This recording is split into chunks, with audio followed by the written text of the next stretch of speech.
All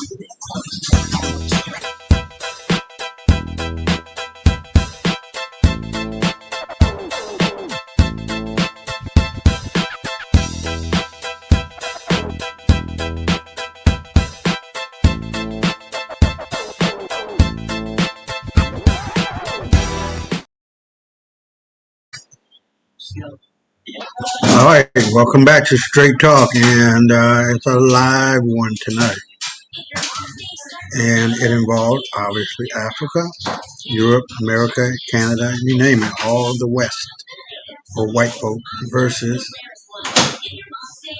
the global South. So we're going to be covering quite a bit tonight, but we're going to stay on course as to what it's all about and how we can navigate this new dimension, this new territory, and this new way of being and thinking as our ancestors had done. So without further ado, hold on, I'm going to go to share screen.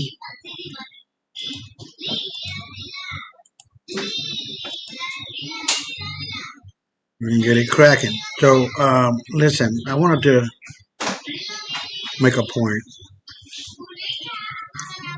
At what point do we as a people wake up? Now I've seen and heard this guy by the name of Penny, something like that, talking about how white folks just love to take advantage of black people and we just go along to get along. I think that's kind of played out now, right? We're not at that same mentality, trying to appease, trying to make white folks feel comfortable, trying to, you know, give and take to try to get by. I think we are done with that.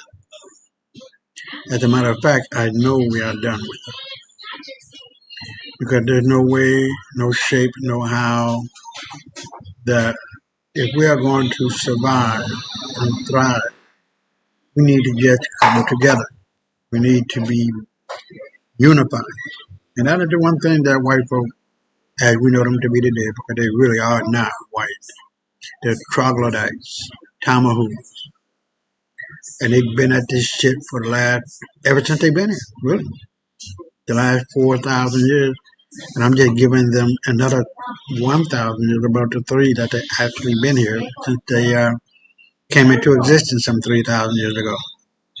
And to be honest with you, they just started speaking 1,000 years ago. So I don't know. Fuck, do they? Hold on.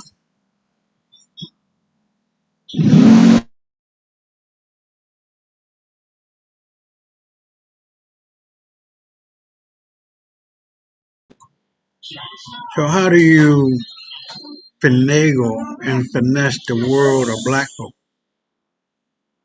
and make everybody think by way of blowing smoke up our asses that you people are actually superior, that white supremacy is real, that white people run it better than everybody else. And to tell you the truth, they do.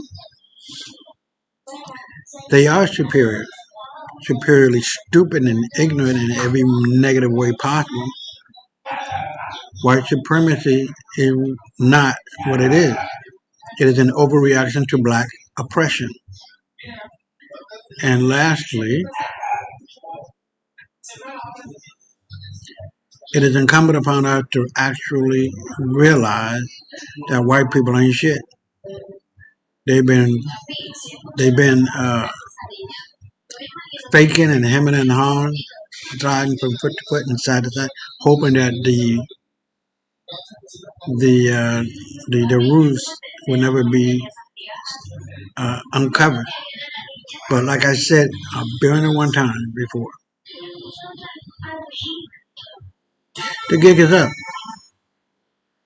People are aware that these troglodytes, that these tomahawks, Ain't got it. How the fuck do you run a country into the ground? I don't, Jacob. I don't run into the ground and 38 trillion, and more than that. Really, I predicted it to be 120 trillion. How do you do that? By lying, scheming, conniving, and hoping the world will never find out the true purpose of what your whole life is all about.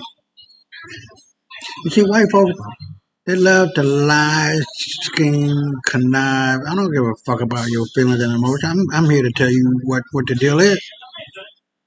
I'm 53. I thought I was 52, but I'm 53. You can't play me, baby. No, no. Hey, what's up, brother Willie? I appreciate you being here once and again and forever, man. I really appreciate you being, bro. But you're gonna be one tonight, man. I'm bringing it home. So, like I said, got to wake up. Hold on.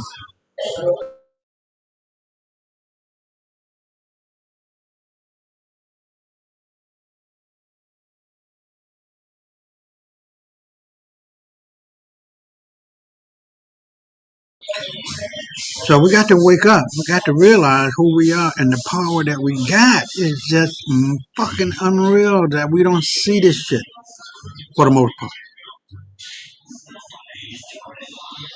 White folks been scamming and scheming and conniving since they can crawl. And that's not an overblown reverse kind of bullshit. I don't want to hear that shit. If you don't know by now, fuck you. This is how we get down. We tell the truth, the whole truth, and nothing but the truth. And tonight you're gonna get it. France is a bitch ass country. All of Europe are a bunch of bitches, whining and moaning and crying because they can't get their gold, their uranium, their whatever else they got, or we're getting from Africa. Even America. 80% of America's military might come come from Africa. And now Mama Africa is woke, standing up and got that belt out, and she beating that ass. Look, the sons of Gaddafi have taken control of Libya. Do you know what the fuck is about to happen? That is going on now, it's just getting worse by the day. Our white folks are scared shit out of this fucking draw.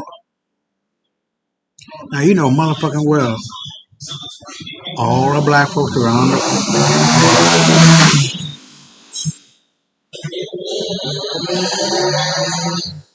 I'm sorry about that, but it's how it is in the Dominican Republic. But they have not forgotten what white boy did. You see, I can't call him a man. It sounds too much like right, but it's like white. You know what I mean? Typical shit. We civilized these people 3 times, and they have not changed. Their personality is still the same. Death, destruction, disease, and despair. And now we're back at it. This is strike 3. There's no more opportunities. Like baseball, you out. And the world population, the black brown population, we're tired of this white boy and his white girl talking all that shit and teaching our kids the lies that they want to share and turn around and telling them you ain't shit and you've been a slave. No, motherfucker, no, we're not here. We're not going there. In my book, The White Man's Burden of Lies and Deceit, I talk about why white folks hate black people so much now. They're not white, so remember that. They're troglodytes. They're scammers and schemers. They're tomahawks. It always have been like that. Our ancestors hated these motherfuckers to the nth degree. We never integrated with these bitches. They're not even fucking human. On some of the previous videos that I did, there are tapestries, however you want to say it, throughout Europe, showing the troglodytes, showing uh, these white folk, the tomahawks, how they were. They came and attacked our castle with that black king and queen inside. Harried and a motherfucker. Hair every motherfucker way. Now, I ain't got hair on me, you know what I mean? I'm a proud black man, smooth man. And I like that. But goddamn, these motherfuckers were wildebeest, violent, not only among themselves, but everybody else. This is not no goddamn fantasy. This is not nothing I'm making up. Go back and look at my videos, and you'll be able to see for yourself. White folks know from which they come. Yes, they are human, but they got that straggly ass Neanderthal gene that makes them non-human. This is not me. This is not me. These are facts that I'm speaking into existence. In case you don't know, the people are not human. The only human being, the Homo sapiens sapien, are black folks. Period. Only one. We are the only one. And so, from a historical perspective, and I don't want to be sounding all nice. I'm not nice when it comes to white folks and they fucking lie. I reveal them and I expose them for what they are. Lying, scheming, conniving motherfuckers.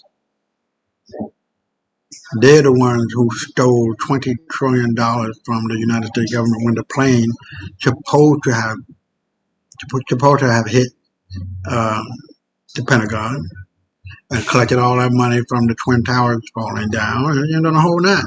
You know, motherfucking well ain't no goddamn plane hit that the Pentagon. Too much of a fucking damn near perfect hole. Round. No flight, black boxes, no bodies, no engine, nothing. Come on, man. And they talk about Somalis. It's wrong for them to steal, but goddamn, white folks been stealing since they took control of America. Hold on. I forgot to plug this up. Hold on. Oops.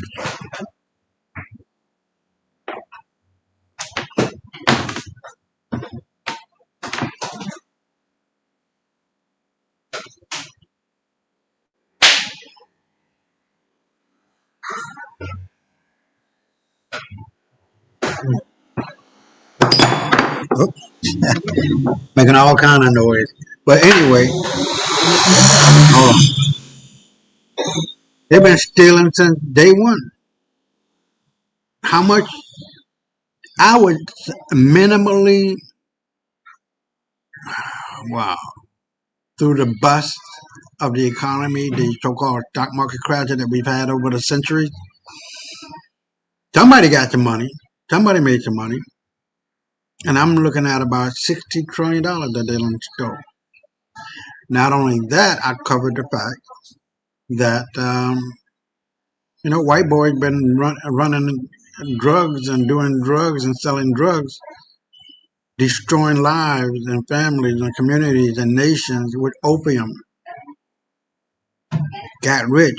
Then came back to America and opened up museums and art galleries and universities and all that shit and trying to clean the money up. And then turn around and tell her we can't sell no drugs. Ain't that a bitch? I covered that as well in my previous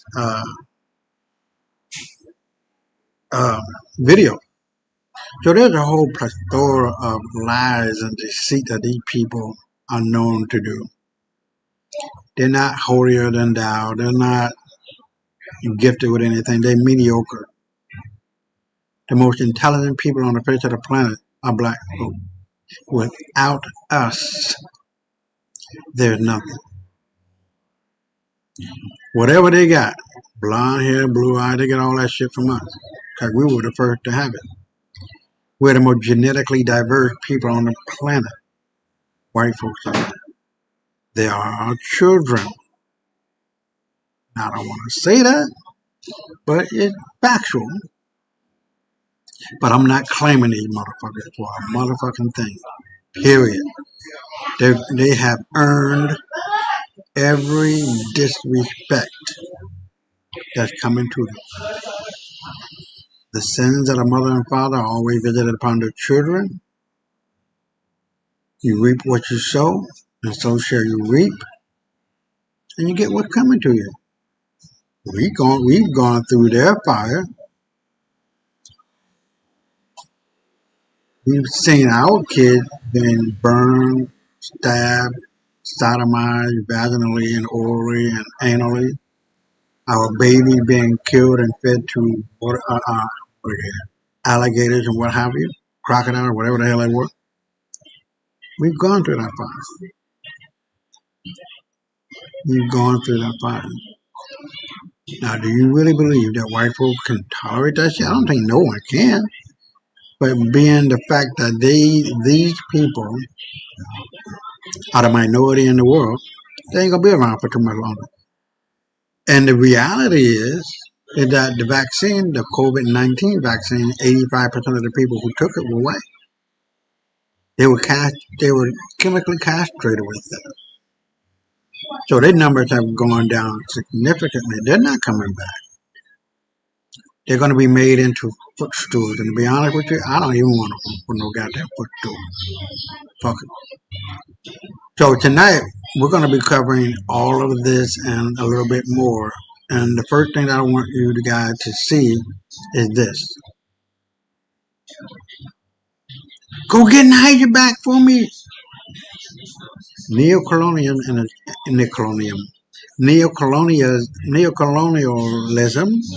in 2025. You see this? Now you know I'm gonna go there. You see this nigga right here? This is our one of our worst enemies that we got within our own ranks. We already know the white boy is our natural born enemy. We know that. But when you are dealing with skin folks that are not kin folks, you got to take it for what it is, and you got to kill them. The United States of Africa will come into the forefront, into reality, uh, February 26, 2026, in case you don't know. And what he did to Niger and Mali and Burkina Faso and the whole of the African continent, that's treason. And the penalty for treason is death. Fuck these motherfuckers. You got to take them out. Because they will betray your ass and holding on to little nut and dick of this faggot motherfucker here, Macron, getting fucked in his ass by his man wife, and his man wife getting fucked in his ass by him, sucking each other's little dick.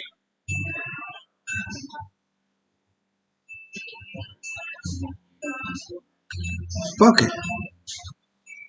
Alright? So, we're going to go right on into tonight's show. And like I always do, I put it on the table. I don't give a fuck about my feelings and emotions. And you know, motherfucker, well, I don't give a fuck about nobody else's feelings and emotions. I speak truth to power. I'm not here to be liked. I'm not here to be shown any courtesy or whatever. I don't give a fuck about all this shit. I give a fuck about what our people have done and have gone through, and that we must stand upon the shoulders of our giants to keep it moving forward. There's no ifs, there's no ands, there's no buts, there's no playing, there's no gaming, there's no nothing.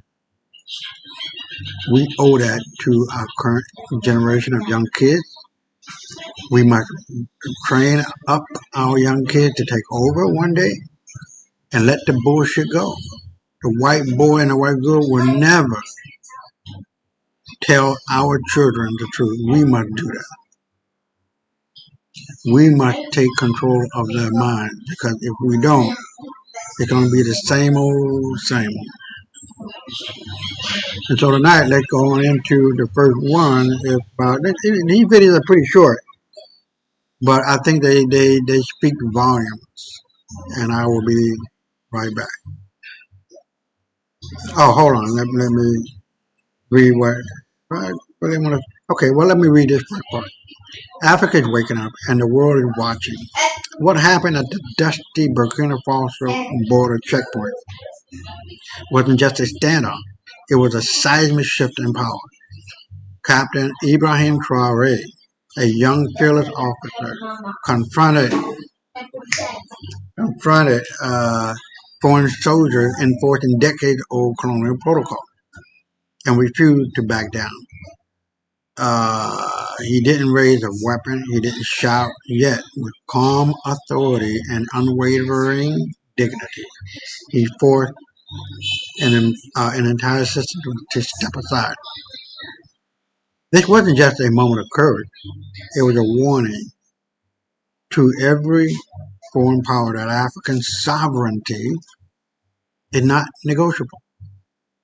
From viral videos spreading across West Africa to thousands of civilians, students, and soldiers inspired in Ouagadougou and beyond, one man's act has ignited a continental conversation about independence, dignity, and leadership. What no one expected was how the power dynamics would collapse in real time. The French commander had no choice but to step aside, leaving history in the hands of a generation that refused to accept submission. The footage went viral, hashtags exploded, and young Africans everywhere realized change is possible. In this video, you'll witness the tension, the courage, and the aftermath of a single stand that challenged decades of colonial influence. You will see why Captain Traore is more than a soldier. He's a symbol of moral clarity, leadership, and hope for a new Africa. This story isn't just history in the making, it's a blueprint for a generation ready to reclaim its dignity. That's it. So let me say this as well. As we are watching white folk go into the, how would I put it, go into poverty, of which they will never be able to get out of. Black people are on the rise. Let me say that again. Black people are on the rise. Black supremacy, black superiority, and black dominance in every area of domination, political, economic, spiritual, and physical. So you gotta hold a gun to these motherfucker heads and tell them if you even fucking blink your fucking eye, bitch, you're getting a goddamn bullet in your head. Political bullet, economic bullet, spiritual bullet, and physical bullet, actual bullets. And this shit is happening. It's getting worse for these bitches and bastards every day. I'll be right back. The Burkina Faso-France border was unforgiving, the kind that makes the air shimmer and tempers snap. Armed soldiers stood frozen in place, civilians lingered at a cautious distance, and the checkpoint itself felt less like a security post and more like a scar left behind by history. Then it happened, the moment no one expected. A young Burkinabe captain walked straight into a space where African officers were never meant to assert authority. This wasn't just a standoff. He came for sovereignty. Drop your first reaction below, because what unfolded next changed the rules entirely. Captain Ibrahim Traore arrived without drama, without speeches, without threats. Just a military vehicle, a disciplined posture, and eyes that had seen war up close. His mission was routine on paper: inspect a border checkpoint on Birkenabe soil, but nothing about this place was routine. French soldiers, better equipped, better funded, stood as gatekeepers on land that was no longer theirs, at least officially. The imbalance was obvious, and so was the unspoken rule: local officers don't push back. Do you think he knew what was coming? Comment now. Because the tension was only beginning, the confrontation came fast and sharp. A French soldier stepped forward and blocked Traor's path, declaring the area restricted, demanding authorization. It was a sentence Africa has heard for decades: polite, firm, and loaded with power. Traor didn't raise his voice. He didn't flinch. He simply said no. No permission was required to inspect his own border. In that calm refusal, something cracked. This wasn't just a denial. It was a challenge. Was this courage or recklessness? Say it below, because the silence that followed was explosive. Weapons weren't raised, but hands moved closer. French troops subtly fanned out. Birkenabe soldiers closed ranks behind their captain. Civilians lifted their phones, instinctively sensing history was about to happen. This wasn't a battlefield escalation. It was psychological warfare. The old playbook relied on intimidation, isolation, and quiet compliance. But now the world was watching in real time. He didn't threaten violence. He replaced it. Do you think cameras changed the outcome? Argue it in the comments. Because visibility became a weapon. Then came the pressure.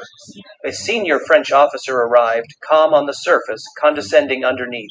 He led a private discussion, away from the crowd, away from the phones. This wasn't diplomacy, it was damage control. Remove the witnesses, control the narrative, restore the hierarchy. Traor saw through it instantly. He refused. Public space was the point. If power operates in the open, it must answer in the open. This wasn't just a speech, it was a warning. Would you have done the same? Comment, because this choice changed everything. Traor spoke not like a rebel, but like a state. He questioned the logic of joint protocols, and that only limited African authority. He asked what would happen if a Birkenabe officer tried this in France. The question landed hard. No answer came, because none could. The crowd reacted, soldiers shifted, and the illusion of unquestioned authority began to crumble. He's built different, and the world just found out why. Is this leadership or provocation? Drop your take, because the standoff wasn't over yet. When Traor stepped forward toward the barrier, hearts stopped. This was the moment confrontations usually turn deadly. But instead of reaching for a weapon, he reached for the people. He spoke of dignity, of sovereignty without violence, of respect without submission. He separated soldiers from systems, nations from domination. It was disarming in the most literal sense. The crowd didn't cheer. They exhaled. Do you believe words can stop guns? Debate it below, because the next move stunned everyone. Faced with phones, witnesses, and an argument he couldn't win, the French commander stepped aside. Just like that, no shots, no arrests, the barrier opened. A line that had held for decades vanished in seconds. Traor walked through, followed by his men, and nothing was the same. This wasn't victory through force. It was collapse through exposure. Power lost its mask. Is this the beginning of something bigger? Comment now. Because Africa was already watching, and the fallout was just beginning. The silence at the border checkpoint was louder than gunfire. Fingers hovered near triggers, boots dug into red dust, and the crowd stood frozen, bracing for blood. Everyone there had seen this movie before. An African officer pushes too far, foreign troops assert control, and violence writes the ending. But this time, something felt off. This time, the man at the center wasn't reaching for a weapon. He came for sovereignty. Say it now. Do you think this moment was about to explode or about to change everything? Because what happened next broke the system in a way no one expected. Captain Ibrahim Traor stood perfectly still as the tension peaked, eyes scanning soldiers, civilians, and cameras alike. Then he did the unthinkable. He spoke to the people, not as a junior officer, not as a negotiator, but as a voice of the nation.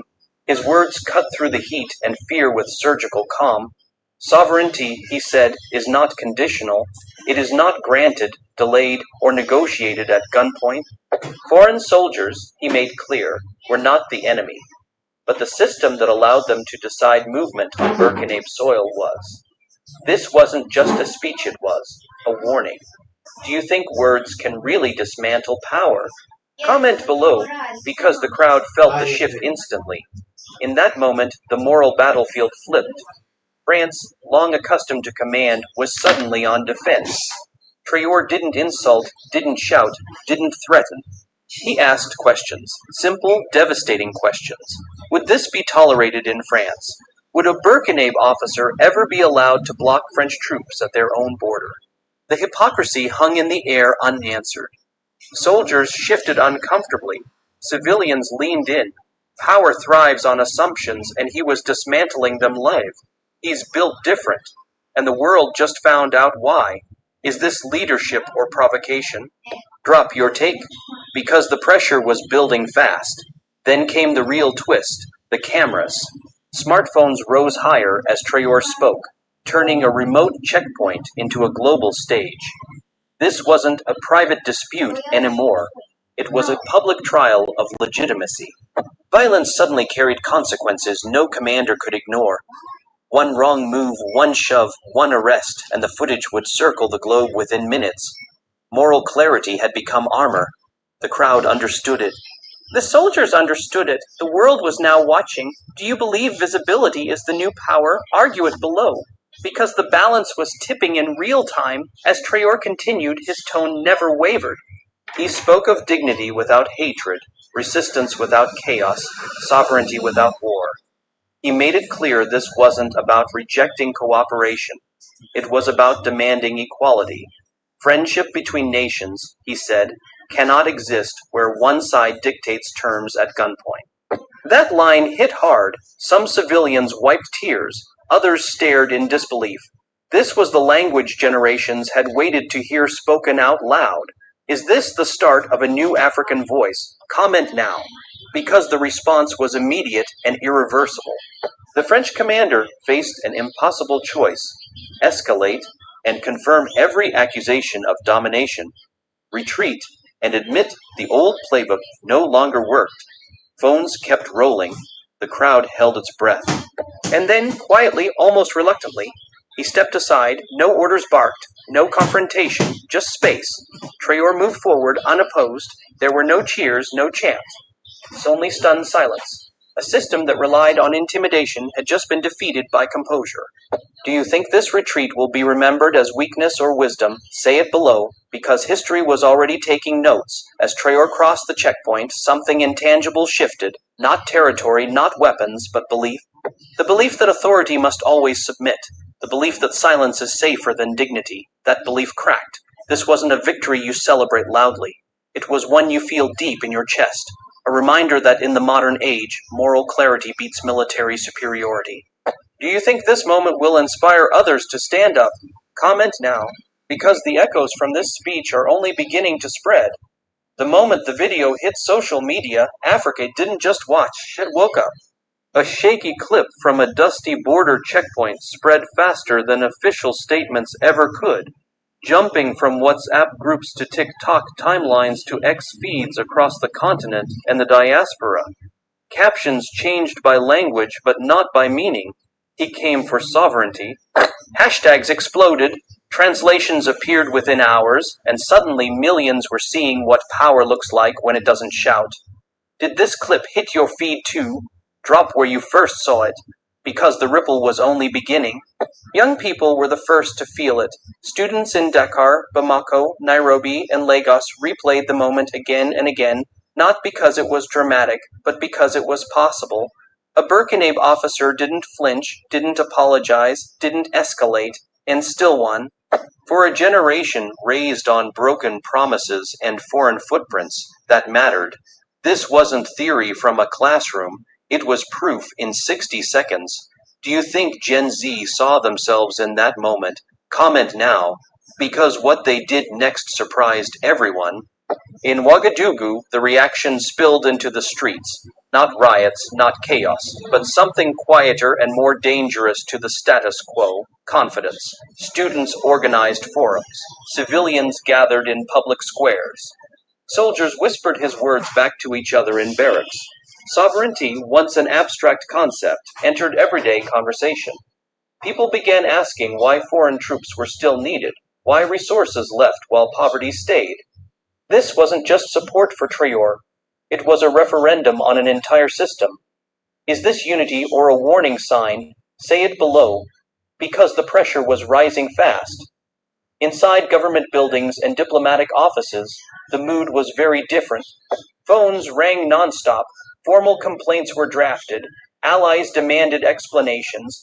Some officials called Traore reckless, dangerous, undisciplined.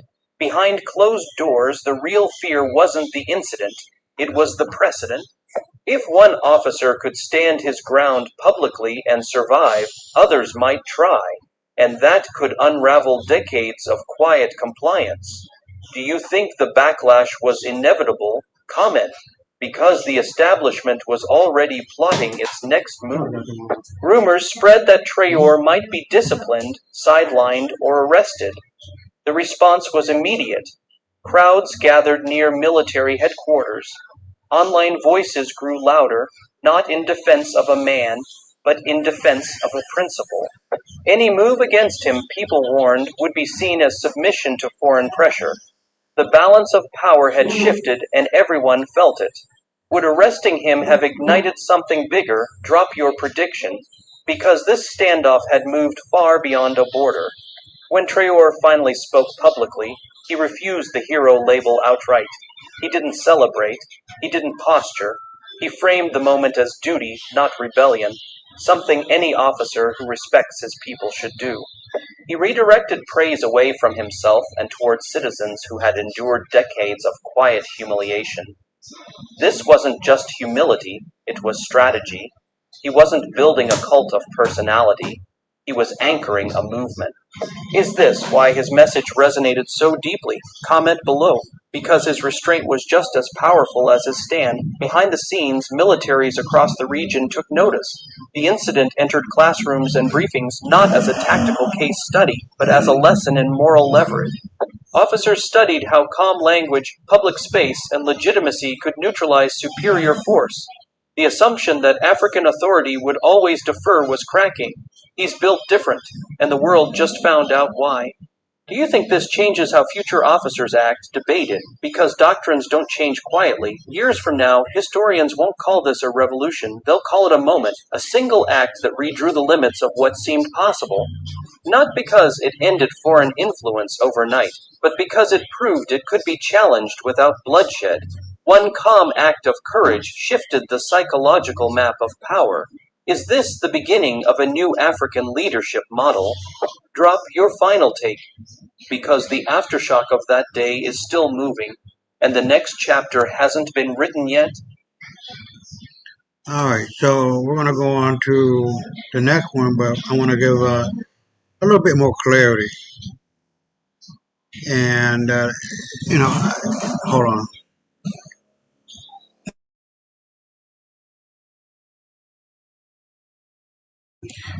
So I want to give a little bit more clarity to all of what I'm saying and what is being presented and what I have presented before. We can't afford not to be united. We can't. One of us fighting all of them ain't gonna get it. The idea behind what Traore is saying and doing has been known.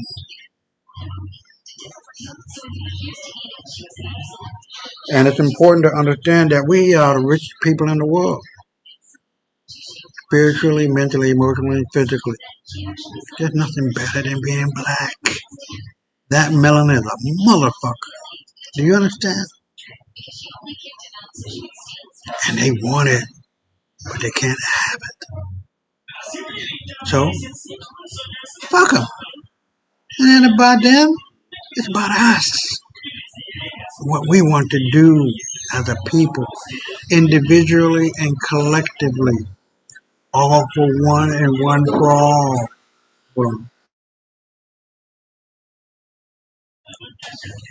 You know, do you understand what I'm saying? If I got $2 and my brother got $2, that's $4 together. not $2, and he spends his $2, and now we only got $2. But if we come together, that $4 become $8, $8.16, and keep on going and going. You see, nobody respects a broke motherfucker, whether it's political, economic, spiritual, or physical. You just ain't gonna get no respect. It's just how it is. Human nature tells you that. But once you get a nickel over quarter, man, you got all kinds of eyes on you. Uh, what's that sister's name? Oh man, what? And how did that quote go? More or less, I'm going to tell you what it is. More or less, Ida B. Wells said it. Let the black man and woman pursue an education, moral dignity, character, but above all else, and I'm just paraphrasing, above all else, put money in your pocket. But when you have money and plenty of it, parties and races will come to you. It's just how it is. Nobody is going to respect a broke motherfucker. It's just how it is. Why it is and where it is. And since now black folks have woken up worldwide, especially Africa, and taking back its resources, we're coming to find out white folks ain't got shit. They ain't got a motherfucking dime. They ain't got a pot to piss in on a broken window to throw it out that bitch. Nothing. They're scamming and scheming and conniving, hoping you never pull back the curtain and see this little bitch of a motherfucker blowing up smoke,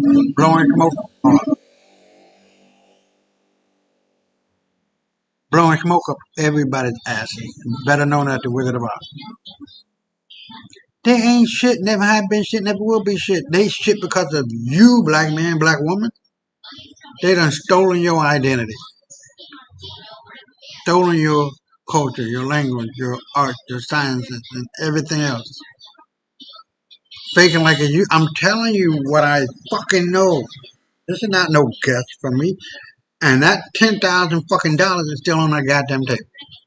For anybody that can come up on me on this show, I come on there and try to tell me that what I wrote is bullshit. I'm going to embarrass the fuck out of you.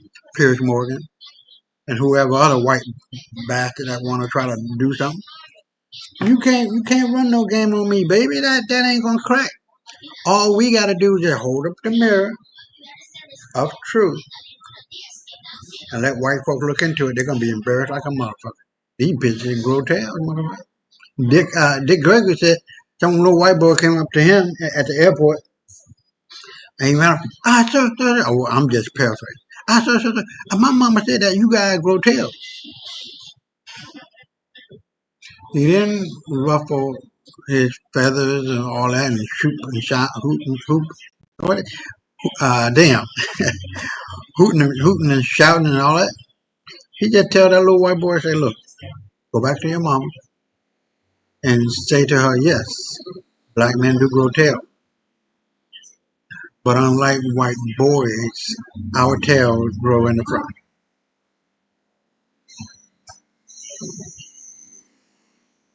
What else do you want?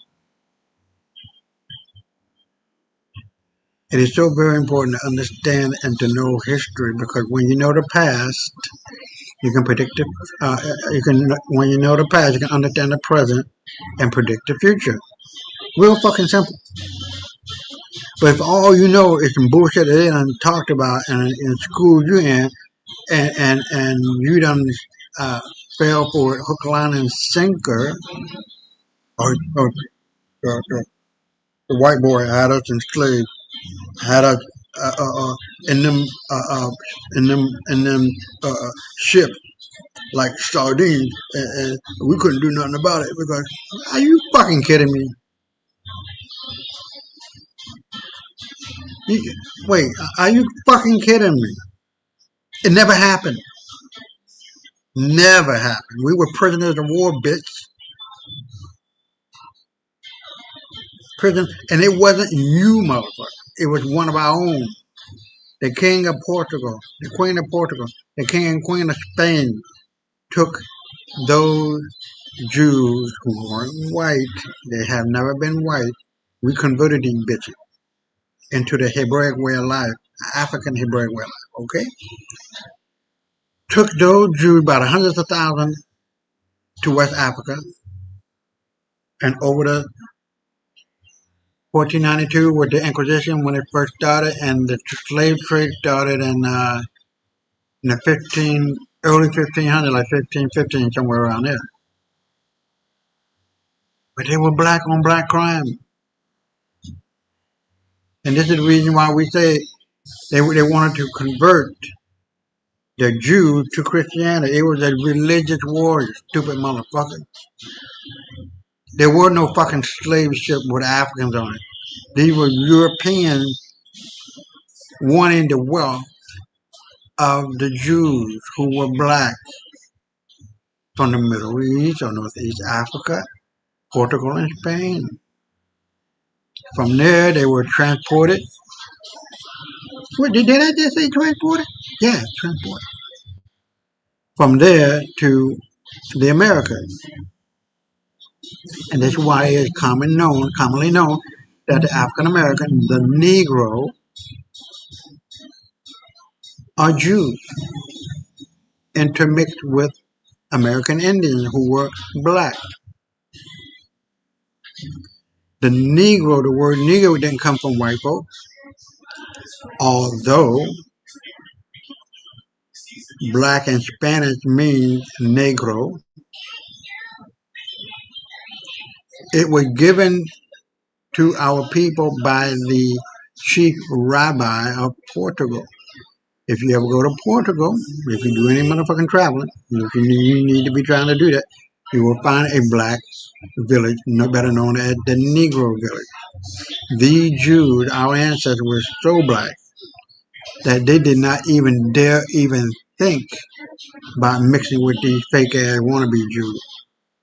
They did not play that shit. Did not want them to be intermixed with these motherfuckers. Goddamn animal. And the animal is the person that eat other people. They were eating us up until the 70s, and they're still doing it.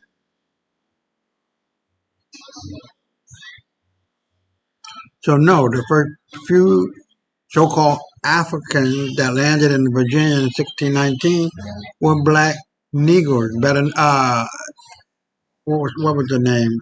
It was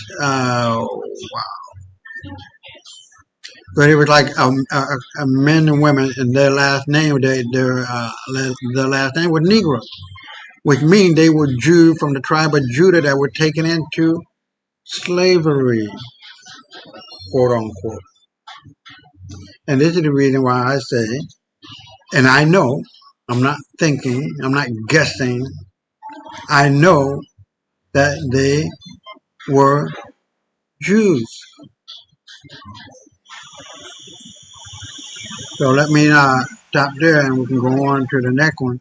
Now this is where it says, friends, his record poverty. Wait, record poverty? I thought they would have had all the gold, all the silver, all the oil. They stealing, motherfuckers. They depending on the black man and woman out of Africa and worldwide to support the ass. But once we stand up, the game is over. This is why you see that gay boy Macron all up in arms talking about, and I just showed you a minute ago or so, that they want, again, black people to come and help them fight. They're getting help from who? Nigeria, not Niger. And with Tinubu, or whatever the fuck that nigga name is. So you know, motherfucking well, that bitch need to be in prison and he need to get the death penalty for turning on his own. Trying to save his own little funky dollars that he got and not even seeing the bigger picture. You feel me? So, and also, you got to realize too that the white boy don't know how to fight. Do you know, or did you know, that when Germany in World War II attacked France, France didn't fight. Them white boys didn't fight. They crumpled up like a motherfucker lawn chair. Why? Because they're a bunch of bitches. They don't know what the fuck they doing. And who did they call? Like the photo that I was showing to you earlier. And who did they call to help them fight against Germany? Germany? The black man. You talking about thousands upon tens of thousands of black folk came into France and helped defeat Germany, along with America, black from there, along with Britain. Britain got the help from black folk too. Britain and Europe, in particular France, were helped to get back on their feet with black dollars. Did you know that? If it wasn't for black dollars from Africa during the 60s and 70s, late 50s, 60s, and 70s, they'd be bankrupt like a motherfucker. They were done, done. And so now we're going to go into this video and we're going to take a look.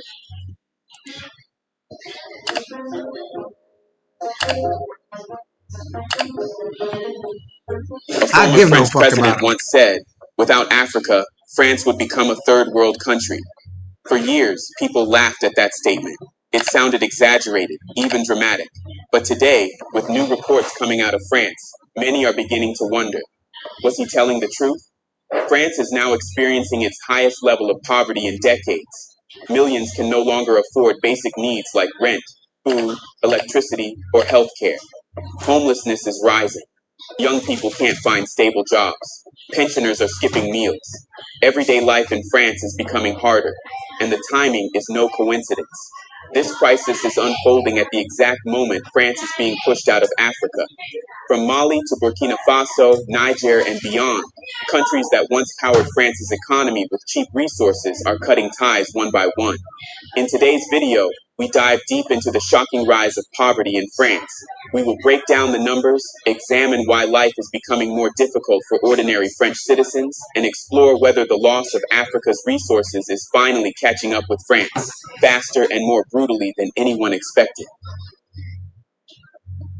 I learned that ChatGPT works best with detailed prompts, but I hate typing them. So instead, For decades, France was viewed as one of Europe's wealthiest and most stable nations, a country with strong industries, a powerful military, a large middle class, and global influence. But today, that image is fading fast. New reports show that poverty in France has reached its highest level in many years. Millions of people are struggling just to survive. Food banks are overwhelmed. Shelters are overflowing. Even people who work full time are finding it almost impossible to pay rent, buy food, and cover basic bills. In several French cities, homelessness is rising sharply. Families who once lived comfortably are now sleeping in cars or temporary shelters. Students are skipping meals. Elderly people are choosing between medicine and food. What once seemed like isolated cases has now become a nationwide crisis, and it gets worse. Inflation has made life even harder. Food prices have surged. Electricity and gas bills have doubled for many households. Rent continues to rise. Transportation is more expensive, yet salaries are not increasing at the same pace. Month after month, millions of people are losing more of their purchasing power. More French citizens now live on the edge, one unexpected bill away from falling into deep poverty. This is not the France the world thinks it knows.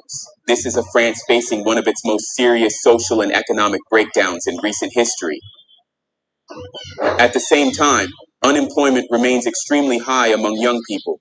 Thousands of graduates finish school every year but cannot find stable work. Many are forced into temporary jobs that pay too little to survive. And while this is happening, France is drowning in national debt. The government is borrowing heavily just to keep basic systems functioning.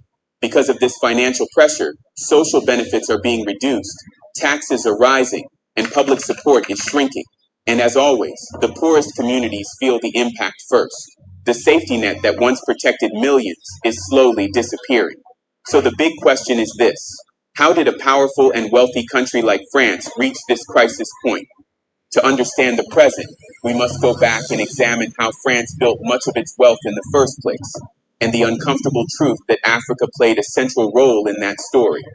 The economic foundation that supported France for decades was deeply connected to African resources, African labor, and African markets. And now that Africa is breaking away, the consequences are finally being felt at home. For more than 100 years, a significant part of France's wealth was built on the back of Africa. During the colonial period, France controlled vast territories across the continent, taking ownership of land, labor, and natural resources. Gold, uranium, oil, cocoa, rubber, timber. Priceless materials were extracted from Africa and shipped straight to France. And even after African nations gained independence, France never truly stepped away. Instead of traditional colonial rule, a new system was created. French companies continued to dominate major industries. French troops remained stationed in African countries. French politicians maintained influence over African leaders from behind the scenes. There were even reports, not from the distant past, but as recently as 2005 to 2007, that African countries were still funding French political campaigns. That alone shows how deeply France's wealth was tied to Africa. But perhaps the strongest tool France used to maintain control was money. Many African countries were forced to use the CFA franc, a currency designed in Europe, controlled from Europe, and benefiting Europe. With the CFA, France could control African economies, manipulate foreign reserves, and profit from African trade. It created a system where African nations were independent on paper, but financially dependent in reality. For decades, this hidden structure supported the French economy, and now that Africa is breaking free from it, France is beginning to feel the consequences. Additionally, with the help of IMF structural adjustment programs, French companies gained even deeper access to African markets. They made, and continue to make, massive profits from African resources. Uranium from Niger kept France's nuclear plants running. Oil from West Africa fueled French factories and transport systems. Cocoa from Ivory Coast supplied French chocolate companies. Timber, gold, cotton, and other raw materials flowed into France year after year. It was a system designed to enrich France while leaving African nations trapped in poverty. The wealth went north. The poverty stayed behind. For decades, this arrangement worked perfectly for France. Its economy grew stronger. French companies expanded across Europe. Government revenue remained high. And ordinary French citizens enjoyed a comfortable lifestyle compared to much of the world. But now, everything is changing. Africa is reclaiming control of its resources. Old agreements are collapsing, and the economic foundation France relied on for generations is beginning to disappear. In recent years, African nations have begun pushing France out in ways the world has never seen before. Military bases are being shut down. Old economic agreements are being canceled. Political networks that once protected French interests are collapsing. Countries like Mali, Burkina Faso, and Niger are openly rejecting French influence. And with every passing day, anti-French sentiment grows stronger among ordinary Africans. Recently, when France warned its citizens in Mali to leave because of a fuel shortage, many Malians accused France of creating unnecessary panic and demanded that France, along with other Western forces, leave their country for good. Something fundamental is shifting. And what does all this mean for France? It means France is losing its long-standing access to cheap African resources. It is losing influence, losing economic advantages, and losing the profits that helped sustain its comfort for decades. And now, for the first time, that loss is beginning to show inside France itself. The question is no longer, is France losing Africa? That chapter has already been written. The real question now is, can France's economy survive without Africa? So, can France's economy survive without Africa? To answer that, we need to look at what is happening right now. France's removal from Africa is no longer just a political embarrassment. It is becoming an economic shock that ordinary French citizens are beginning to feel. And one of the biggest impacts is energy. For decades, France depended heavily on uranium from Niger to power its nuclear plants. These plants provide most of the country's electricity. But after Niger pushed France out, that supply vanished overnight. The coup leaders didn't just expel French troops. They expelled Orano, France's state-linked uranium company. For nearly 59 years, Orano mined Niger's uranium and shipped it to power Paris. But once relations collapsed, Orano's permits were revoked, its mines were nationalized, and France's direct access to cheap, high-grade uranium disappeared. Now France is forced to search for uranium from other producers at much higher global market prices. This single shift has already put pressure on electricity costs across the country. For a nation already struggling with rising poverty, inflation, and high public debt, losing Niger's uranium is not a small inconvenience. It is a major economic blow, and it raises a bigger question. If losing just one African resource has this much impact, what will happen as more African nations reclaim their minerals, their markets, and their independence? Can my dad go from XL to M with walking by Halloween? But uranium is only the beginning of France's problem. France is one of the major European countries with very few natural resources of its own. It has no meaningful gold deposits, yet it holds one of the largest gold reserves in the world. How did that happen? The answer is simple: Africa. For decades, French wealth was built on African minerals extracted at extremely low cost. The French political class knows this. It is why former President Jacques Chirac famously said that without Africa, France would become a third world country. Oil, gold, cocoa, timber, cotton, all flowed into France cheaply because of the deep influence France maintained across its former colonies. But now, after being pushed out, France no longer has access to those cheap raw materials. It must buy them at full global market prices, competing with China, India, the United States, and every other major economy.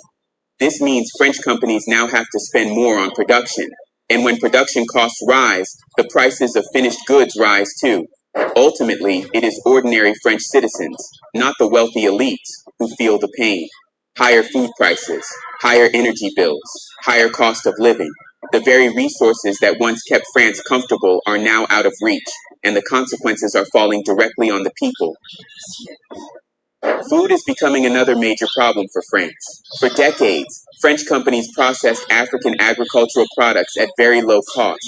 But now that access is gone, and they must pay higher prices on the global market. This is one of the key reasons food prices in France are rising faster than wages. Bread, milk, meat, cooking oil, vegetables, everything is becoming more expensive for ordinary households. And jobs are being affected too. Many French companies that once relied on cheap African inputs are downsizing. Others are relocating to cheaper regions. Whenever profits fall, workers are the first to pay the price. Job security is collapsing, especially for young people, factory workers, and low-income families. At the same time, France is spending heavily on military operations in an attempt to protect its remaining interests and maintain global influence. But without Africa's steady economic support, this level of spending is becoming harder to sustain. The French government is under pressure from all directions: rising debt, rising poverty, falling purchasing power, and shrinking global influence. Today, France finds itself in a dangerous position. It is losing the economic advantages it once enjoyed from Africa, but has not built anything new to replace them. And this is one of the biggest reasons poverty in France is rising so quickly. It's not just students who are suffering. Pensioners are struggling too. Many retired people who work their entire lives can no longer survive on their pensions. They are forced to choose between buying food, paying rent, or purchasing medicine. Some elderly citizens are even returning to work just to stay alive. Single mothers are also under severe pressure. With food and rent prices rising sharply, many can no longer provide properly for their children. Social support is shrinking. Government assistance is not enough, and the cost of living continues to climb. What France is facing now is no longer just an economic issue. It has become a full-scale social crisis, and the anger is starting to explode. Protests across France are becoming more frequent. Workers are striking. Farmers are blocking roads. Students are marching in the streets. Everyone is shouting about Hold the on. same reality. Life is becoming too hard. This is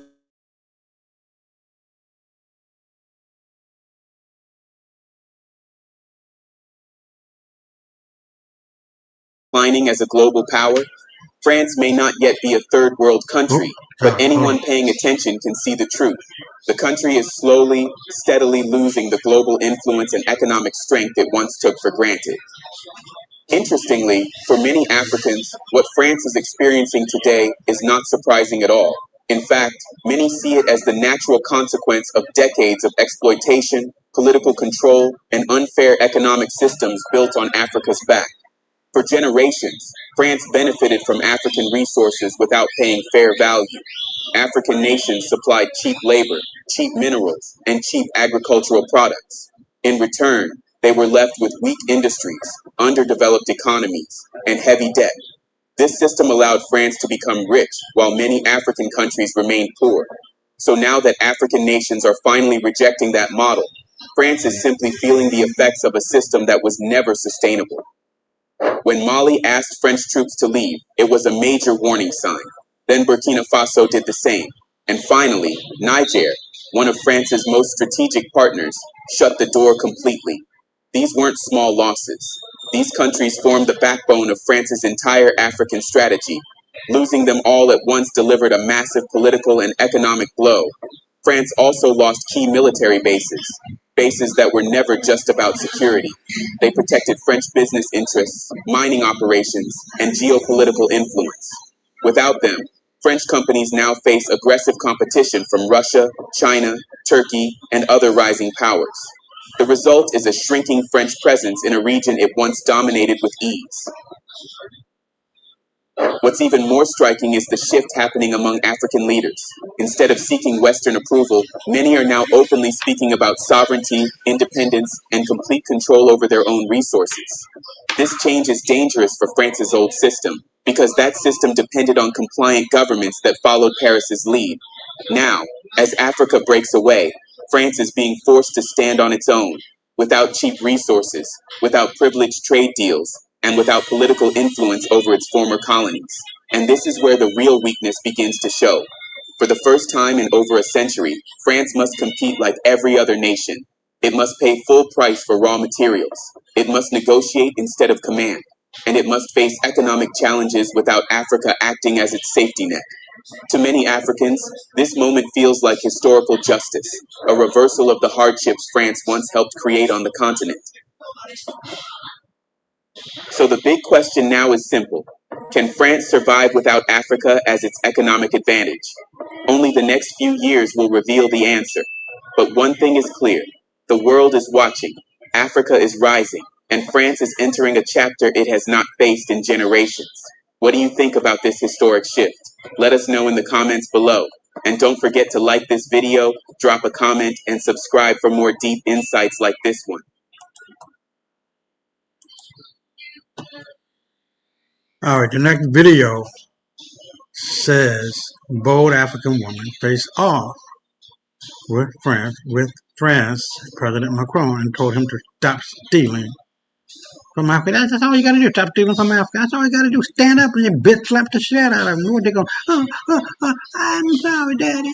I'm sorry, Mommy. We are their fathers and mothers. And once you bitch slap the shit out of them and let them know that you ain't got not near spade in your hand, shut the fuck up. And they're going to do that. I'm telling you. Am I lying? Let me know in the comments or something, I'm not lying. These motherfuckers ain't shit, never have been shit, never will be shit. But a pile of shit with flies all on top of it. You see, these people are like flies. And black people are like bees. Being productive, pollinating other plants, being part of the community. And it is a waste of time and energy for a bee to try to talk to a fly and say, hey, flies, try to eat honey. Honey tastes better than shit. They're not going to do it because they're used to the bullshit. I'll be right back. There's only 10 minutes. I'll be right back. Who stood in front of global leaders and said what many were too afraid to say. Today, we are breaking down one of the most honest, bold, and necessary speeches ever delivered at the Africa France Summit. Watch and pay attention, and I will share my thought later.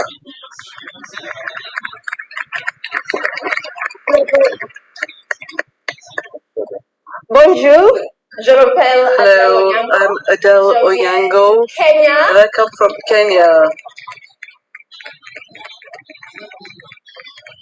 And that is exactly as far as my French will take me.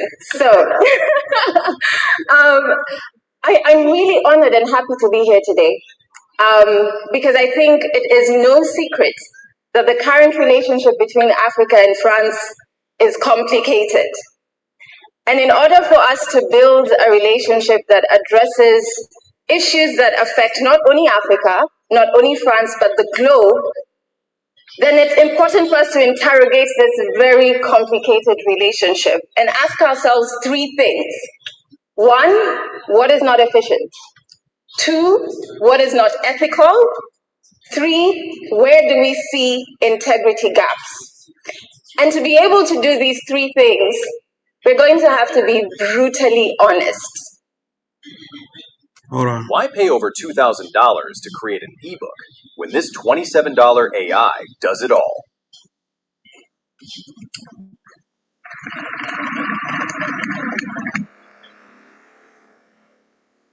The history of colonization is understandably very important. For Africa, it's a path that is as painful as it is destructive. And the effects of colonization can still be felt to date. And I'm not just saying economically, but even on an interpersonal level. We, as Africans, feel the pain of colonization every single day. Now, the lack of a clear and strong acknowledgement of the continent's pain on this destructive past results in skepticism.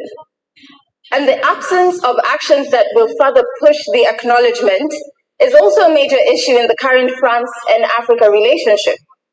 In fact, the air of denial that France chooses to sit in is uncomfortable, not only for Africa, but also for France. And it does no good for either one of us.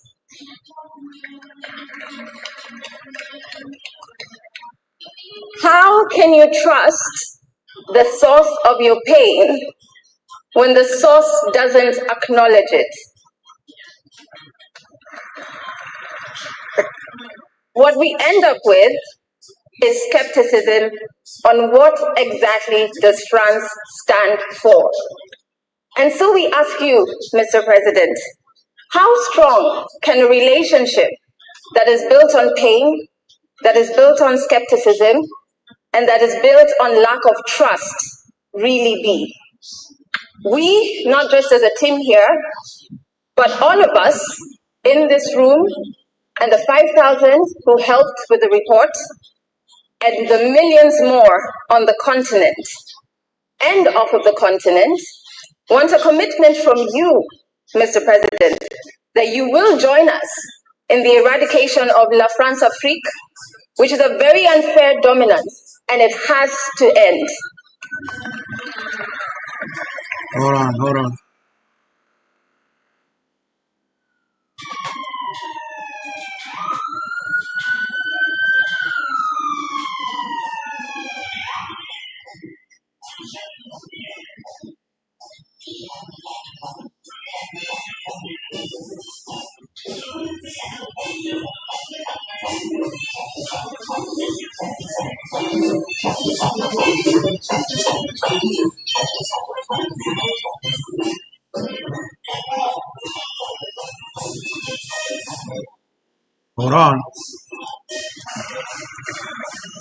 Furthermore, the breakdown in understanding what France fully stands for is fueled by the continued collaborations that France has with agencies, leaders, and individuals who have glaring integrity issues, whilst on the other hand, claiming to be standing for human rights.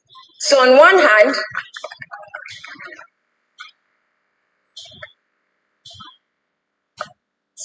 hand, we have France that is entrenched in issues around racism, around exploitative dominance, and whilst on the other hand, they're still claiming to teach others about democracy.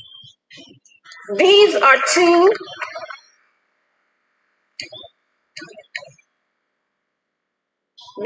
profiles that one cannot fill at the same time.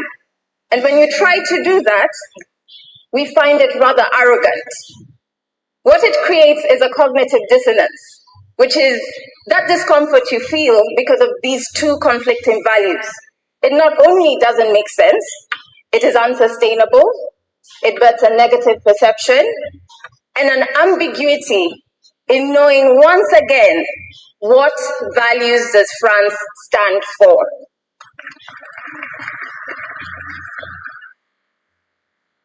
Now, it is very clear, because we are all here, that the current relationship is imbalanced. It's not collaborative, and in some instances, it's exploitative. We have social impact solutions built without any input from relevant African civil society organizations who are a resource when it comes to really understanding problems on the ground and creating solutions that run efficiently. And they're a resource that Africa is willing to lend to France. Let's also not forget that whilst we in this room are here because we want to change and repair this relationship, there are some who are benefiting from this current dysfunctional relationship, be it private businesses from France on the continent with non-ethical practices or corrupt individuals and groups from both France and Africa. This group and the lack of a very loud and public condemnation of this obviously fuels skepticism. So this honest interrogation is a very important first step because the strengths and weaknesses of this current relationship will dictate the success or failure of our collective future relationships. But we are not only telling you what's not working. We are very solution-driven, which is much unlike the heads of states that you're used to meeting.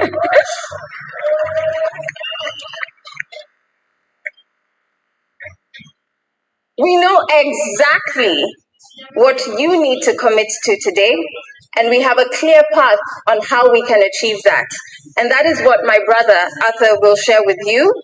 Arthur, c'est à toi. Thank you.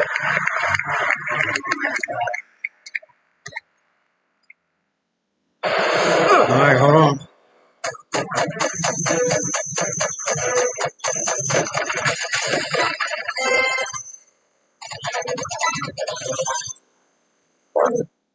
In 2021, the new Africa-France Summit took a new approach. Instead of giving the microphone to presidents or diplomats, the stage was handed to young Africans, activists, innovators, creators, and change makers. Among those voices was Kenya media personality and advocate Adele Oyango, known for speaking up about justice, mental health, and the experiences of African women and youth. When Adele stepped up to the microphone, she did not choose safe topics. She did not sugarcoat anything. Instead, she confronted history, power, and the uncomfortable truth that colonialism did not magically disappear. Its effect are still deeply felt. One of our strongest points was this: the pain from colonialism is not in the past. It shows up in an equal economic system, power imbalances, and narrative that portray Africa as dependent or broken. Our message was clear: you cannot fix a relationship without acknowledging the damage done. Ignoring it does not erase it. Naming it is the first step towards justice. Another powerful moment in her speech came when she rejected the idea of Africa being treated like a charity project. She said Africans want fair partnership, not pity. This was not anger, it was honesty. Adele was saying, treat us as equals, not children, not dependent, equals. She reminded world leaders that African youth are not waiting for permission. They are building companies, running NGOs, reshaping culture, and leading social movements right now. This speech mattered because it was direct, fearless, and rooted in truth. It forced a global audience to hear voices normally ignored in international politics. It also left many Africans feeling seen, finally, by someone unafraid to speak the truth in a room full of power. Adele Oyango's message teaches us a few things. Know your history. You cannot rewrite a future you do not understand. Use your voice. Youth have power more than ever. demand fairness. Africa deserves partnerships built on equality, not exploitation. Stand firm. Change begins when someone refuses to stay silent. Our speech was not just words, it was a call to action, a reminder that Africa's story is still being written and young Africans are holding the pen. If you believe in a future built on dignity, truth, and equality, then our message is yours too. If this breakdown inspired you, hit like, subscribe, and tell in the comments what do you think Africa needs most right now. Let's keep this conversation going. Thank you for watching, guys, and bye for now. All right, we are going down to the last three, and this one is 16 minutes long. This one is, I can't really tell, about 15 minutes long or so. And hold on, let me go pull it up. This is 6 minutes long, and this one is 16. So we're looking at 16, 16, and 7 minutes long. About another half an hour, and we'll be done. But I really want to make sure that you guys are understanding what the hell is going on. The world is changing right in front of us. Black folks, brown folks, whatever you want to put it. We're tired of the white boys bullshit. Do you really think that China forgot what the white boy did during the 2 opium wars and all that time before then? Do you think that Japan forgot the Nagasaki and Hiroshima? Do you think all of this shit that happened in Asia and Southeast Asia, Thailand, Vietnam, do you really believe that all of South America, what the white boy did, and in Africa, what the white boy did? Do you really believe that we forgot? That everything is hunky dory? Have you lost your fucking mind? Ain't no motherfucking way we're gonna forget. We just laying back in the cut knowing that at some point their pride will get the best of them. And that's gonna be it. Pride comes before the fall. White boy don't know how to pour piss out of a boot, even if the direction said turn up. They're dumb. And I'm not being fanatical about it. I'm not being crazy about it. I'm telling you what the real truth is. They're not smart at all. They get their intelligence from us. Period. There's no further discussion that need to be had or done. Period. And so the next video we're talking about unbelievable. Niger accuses France of mass crime after shocking finding. Now I'm gonna let this shit run, and then if you don't see this shit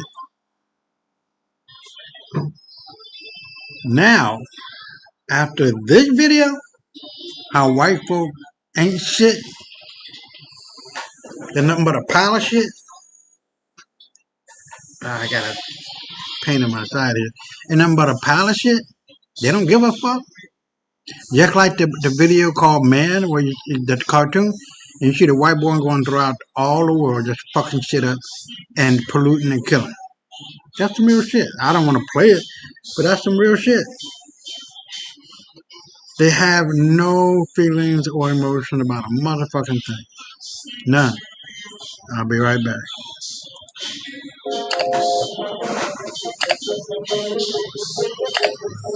Niger has finally drawn a bold line in the sand, and the message is unmistakable. The era of French uranium dominance is over. Since 2024, Niger and the French company Orano have been locked in a tense standoff after Niamey revoked Orano's mining permit, cutting off France from one of its most valuable uranium sources. Orano fought back fiercely, dragging Niger to court and trying to reverse the decision. But now, Niger has answered with something far more powerful than legal arguments: evidence. According to the government, Orano didn't just extract uranium, it also abandoned something deadly. Inspectors recently uncovered hundreds of barrels filled with radioactive waste near a former mining site in northern Niger. The radiation levels were shocking, between 7 and 10 microsieverts per hour, far above safe exposure. In a single discovery, the dispute shifted from a mining conflict to a national health emergency, revealing a silent danger that had been buried beneath the desert for years. Niger is now accusing Orano of mass crimes that go far beyond business or broken contracts. The government says the French company caused environmental destruction, endangered public health, and violated Niger's sovereignty. This is no longer just a fight over money. It's about radioactive pollution, the safety of millions of people, and whether a powerful foreign company will finally be held accountable. In today's video, we uncover how Niger reached this breaking point, from decades of uranium extraction to the explosive discovery that has sparked an international showdown. After expelling Orano last year, Niger's authorities decided to inspect every uranium site the company had operated. They expected to find abandoned equipment, maybe damaged buildings, the usual mess left behind after a company leaves. But what they discovered was something far worse, something no one in the government was prepared for. See, I told you, the white boy ain't revealed shit. a hidden danger so serious that it shocked the entire nation and pushed this conflict into a completely new level of urgency. Inspectors uncovered something far more alarming than anyone imagined. More than 300 barrels of radioactive waste scattered near Orano's old uranium sites. These were the same sites that supplied uranium for France's nuclear power plants and even its weapons programs for decades. But the barrels were not secured, not buried, not protected. They were left out in the open, exposed to wind, rain, animals, and local villagers who walked near them every day without knowing the danger. And then came the worst discovery. Radiation levels around the area were reported to be 7 to 10 times higher than what a human body should ever be exposed to without protection. At that level, radiation can trigger cancers, weaken blood cells, damage vital organs, and poison land and water for generations. According to Nigerian officials, this waste was left behind by Orano after years of extraction, ignored and forgotten. Yet, the people living around the mines had been warning about strange diseases for years. Animals were collapsing without cause. Plants were withering. Water sources were changing color. But no one believed them. Not until the inspectors finally uncovered the truth buried in plain sight. So when Niger's government revealed these findings to the public, they didn't hold back. They accused Orano of committing mass crimes, not because a bomb went off, but because radioactive pollution acts like a silent weapon, poisoning entire communities slowly, year after year. For Niger's authorities, this is a crime against the environment, a crime against public health, and a direct attack on the nation's sovereignty. And this time, the accusations didn't come from activists or angry citizens. They came from the state itself, backed by official scientific inspections and undeniable evidence. What makes the situation even more explosive is that these concerns were raised long before Orano was expelled. A European organization, Greenpeace, had already reported problems at one of Orano's key mines, known as Cominac, near the northern city of Arlit. This city of about 100,000 people was once promised a bright future. Orano claimed it would turn Arlit into a modern oasis, better roads, reliable electricity, new opportunities. But when the mine's resources were finally depleted and the company left, the dream collapsed. Instead of becoming a mini Paris, Arlit became poorer, more polluted, and more abandoned than it was before Orano ever arrived. أنا نسمع النازحة من معسكر جباليا. According to a Greenpeace investigation, Orano left behind 20 million tons of radioactive sludge at the Cominac mine. Scientists later measured radiation levels of 450,000 becquerels per kilogram. Hold on.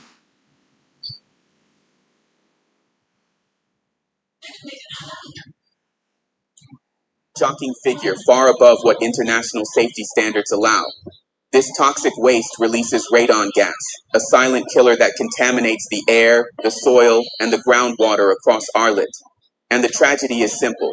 The people who live there have no other water to drink and no other air to breathe.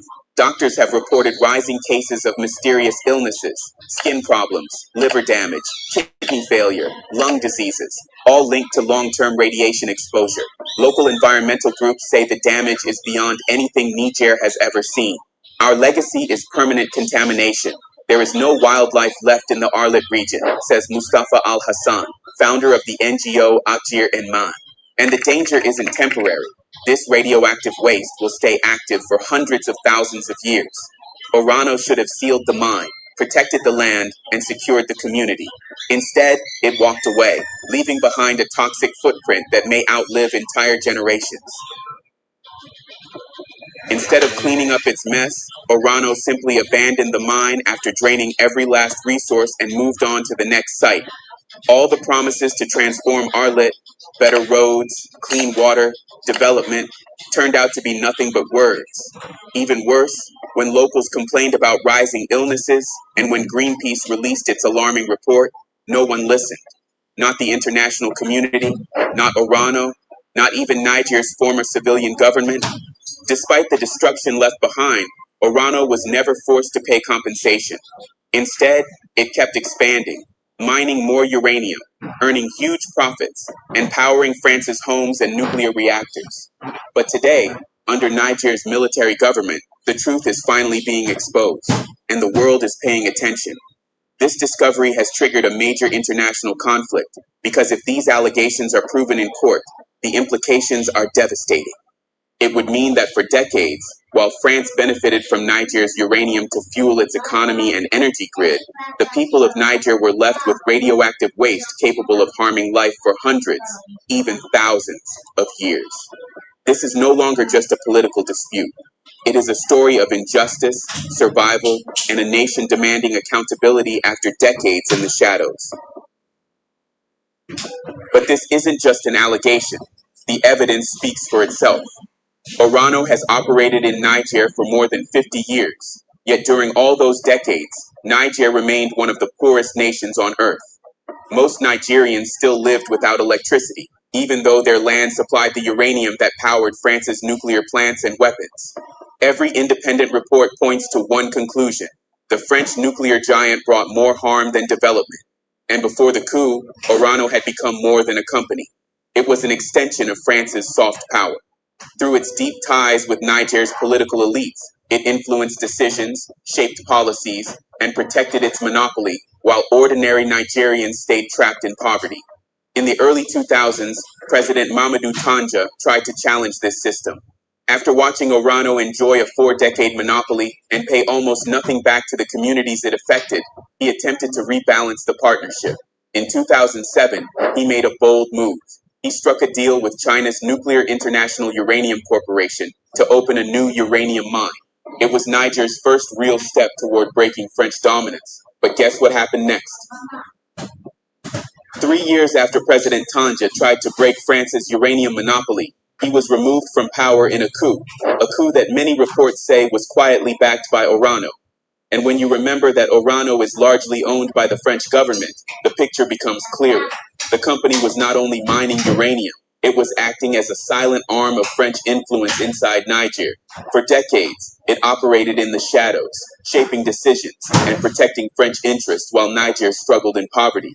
This strategy wasn't accidental. It was part of a plan France developed back in 1957, when it first discovered uranium in Niger. A plan built on control, not partnership. At the time, African nationalism was rising fast. Countries across the continent, including Niger, were demanding independence and freedom from colonial rule. France knew it would lose political control eventually, but it was determined not to lose the uranium. So while Niger marched towards self-governance, France built another kind of power: economic and political influence wrapped in a mining company. Orano became the tool that allowed France to stay inside Niger long after the colonial flags were lowered. France understood that political independence was coming, but losing control of Niger's uranium was not an option. So it built a hidden system: extract the resources openly, but maintain influence quietly through a company. 8 years after Niger gained independence, France signed a series of agreements with the new leaders in Niamey. These deals gave France unrestricted access to Niger's uranium fields. In exchange, Niger's leaders were promised military protection, help against internal opposition, and generous development aid. It was a tempting offer, and those leaders, many of them eager for personal security and foreign support, signed without hesitation. From that moment, the path was set. France created its mining company, known then as Areva, and began large-scale extraction of Niger's uranium. The deal transformed Niger into one of France's most important resource partners, supplying the uranium that powers French homes and keeps its nuclear reactors running. But while France enjoyed cheap, reliable energy, Niger watched its land being emptied, and its people receiving almost nothing in return. For more than 50 years, Orano enjoyed complete dominance over Niger's uranium sector, while the country itself gained almost nothing. A 2013 investigation even revealed how deeply the company's influence had penetrated the government. Orano secured tens of millions of euros in tax reductions after negotiating directly with then-President Mahamadou Issoufou, a man who agreed to lower mining taxes in exchange for a private presidential jet that the company quickly provided. It was a perfect example of how Orano used money, power, and soft influence to keep control of Niger's most valuable resource. But everything changed after the coup of July 2024, when General Abdourahmane Tiani took power. He promised to review all foreign mining agreements, and he meant it. He suspended new licenses, ordered full audits, and began exposing the deals that had drained Niger for decades. If Orano had chosen to cooperate, perhaps its story in Niger would be different. But instead, it resisted. The result? The company was expelled from one of the world's richest uranium zones. And now, on top of losing its most valuable mine, Orano faces a massive legal battle over accusations of environmental destruction. The big question is, how has Orano responded to these explosive allegations? When Niger made its findings public, Orano reacted instantly. The company dismissed the accusations as exaggerated and insisted the radioactive barrels were not as dangerous as reported. They claimed they followed all international safety rules, managed their waste responsibly, and left nothing behind that could harm the public. In other words, Orano's message was simple: we did nothing wrong. But Niger's government didn't believe a word of it. Officials argued that Orano was trying to protect its image, and by extension, protect France's nuclear industry. At Replit, we believe everyone should be able to create software, without limits and without knowing how to code. Introducing Agent 3. Which depends heavily on Nigerian uranium. If Orano is found guilty, it's not just a corporate scandal, it becomes a national embarrassment for France. Niger also raised the questions Orano could not answer.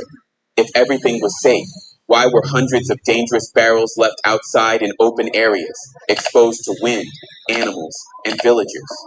Why were radiation levels extremely high near communities? And why did the company never report this waste before being expelled? Nigerian experts revealed something even more troubling. Many of Orano's environmental reports were written without proper field inspections. Land was declared clean on paper even when no real testing had been done. According to Niger, this wasn't a mistake. It was negligence. Negligence that placed thousands of human lives at risk for decades. The government also questioned Orano's claim that the waste was harmless. They explained that radioactive dust can settle on soil, mix with drinking water, or be inhaled by people working near the mines. Children playing in these areas could suffer long-term health problems without knowing why. Niger also accused Orano of hiding the true extent of the contamination. Officials stated that the barrels they found were only the beginning and that more toxic waste may still be buried or abandoned across the region. To Niger, Orano's defense looked like a company afraid of the truth. But here's where the story gets heavier. For years, locals in northern Niger whispered about strange illnesses, unexplained coughs, and children with rashes that never healed. And despite how much they tried, doctors couldn't trace the source, until the government decided to launch a proper investigation. And they discovered old mines, abandoned pits, hills of tailings all filled with radioactive leftovers, left sitting in the open like harmless sand. Wind carried particles into the surrounding villages. Rain washed them into their wells. People lived next door to it. Some even built homes with contaminated gravel, not knowing what it was. Meanwhile, as the complaints grew louder, France's nuclear giant Orano kept insisting everything was safe. But Niger finally said no. Enough of Orano evading responsibility and taking accountability for its actions. And according to the military-led government, Orano could face criminal proceedings for mass crimes. In fact, according to Niger's Justice and Human Rights Minister Alio Dauda, the government has taken steps to pursue legal action against the company and seek compensation for all losses. But it's not exactly clear which courts they intend to involve in the new case against Orano, whether domestic courts or international bodies such as ICSID. Whatever the case, we stand with Niger's decision. For too long, foreign companies like Orano have committed environmental destruction and pollution in communities where they mine African resources. And thanks to international laws and backing, they often get away with it. But this time, Niger is calling out Orano and standing by its decision to pursue the case legally. The question now is, will Niger win this case against Orano? Will Orano be forced to take responsibility for its actions in Niger? What are your thoughts? Let us know in the comments section below. Don't forget to like this video, drop a comment, and subscribe to our channel. Wow. If you don't get it by now, I don't know. It's obviously a mentality based on one thing. Fuck you niggas. We're going to take all of what we can take and leave you with nothing but problems. This is the white man, white boy, white girl, white woman, whatever you want to call them, problem. You are a nigga. You're going to do what the fuck I tell you to do. If you don't, we're going to come after you. Come after us for what? You ain't got shit, bitch. Did you have anything for Germany? No. You folded up like a bitch. If it wasn't for the black man and woman saving your funky asses, you'd be fucked. You'd be speaking German right now. Not eating your croissant. And, not eating your croissant and not sipping your tea with your finger up.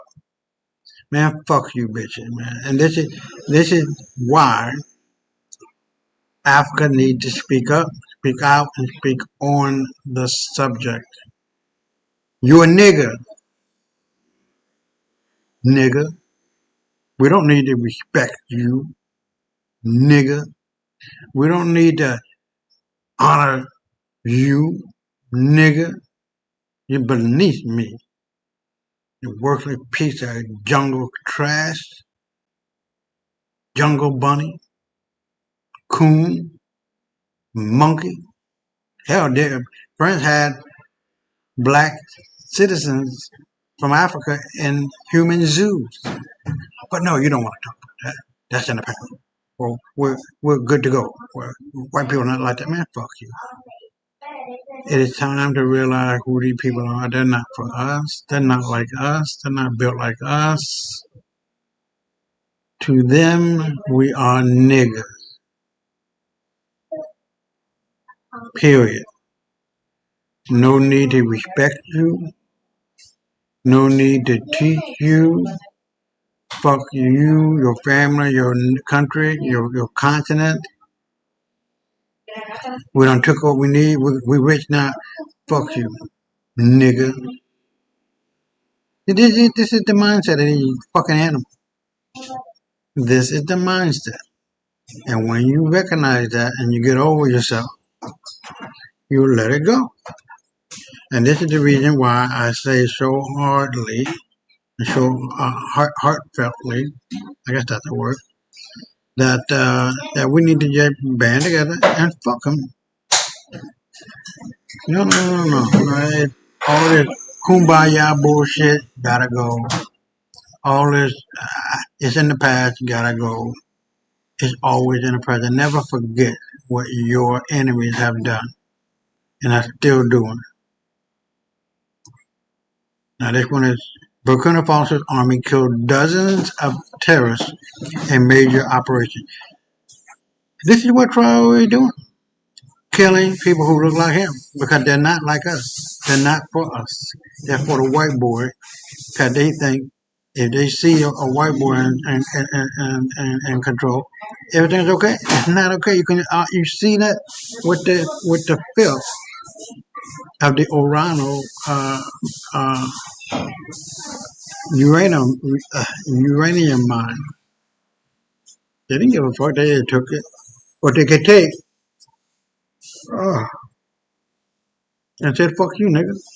We got the money now. We don't need to clean up shit. We're gone. Oh, do they not know?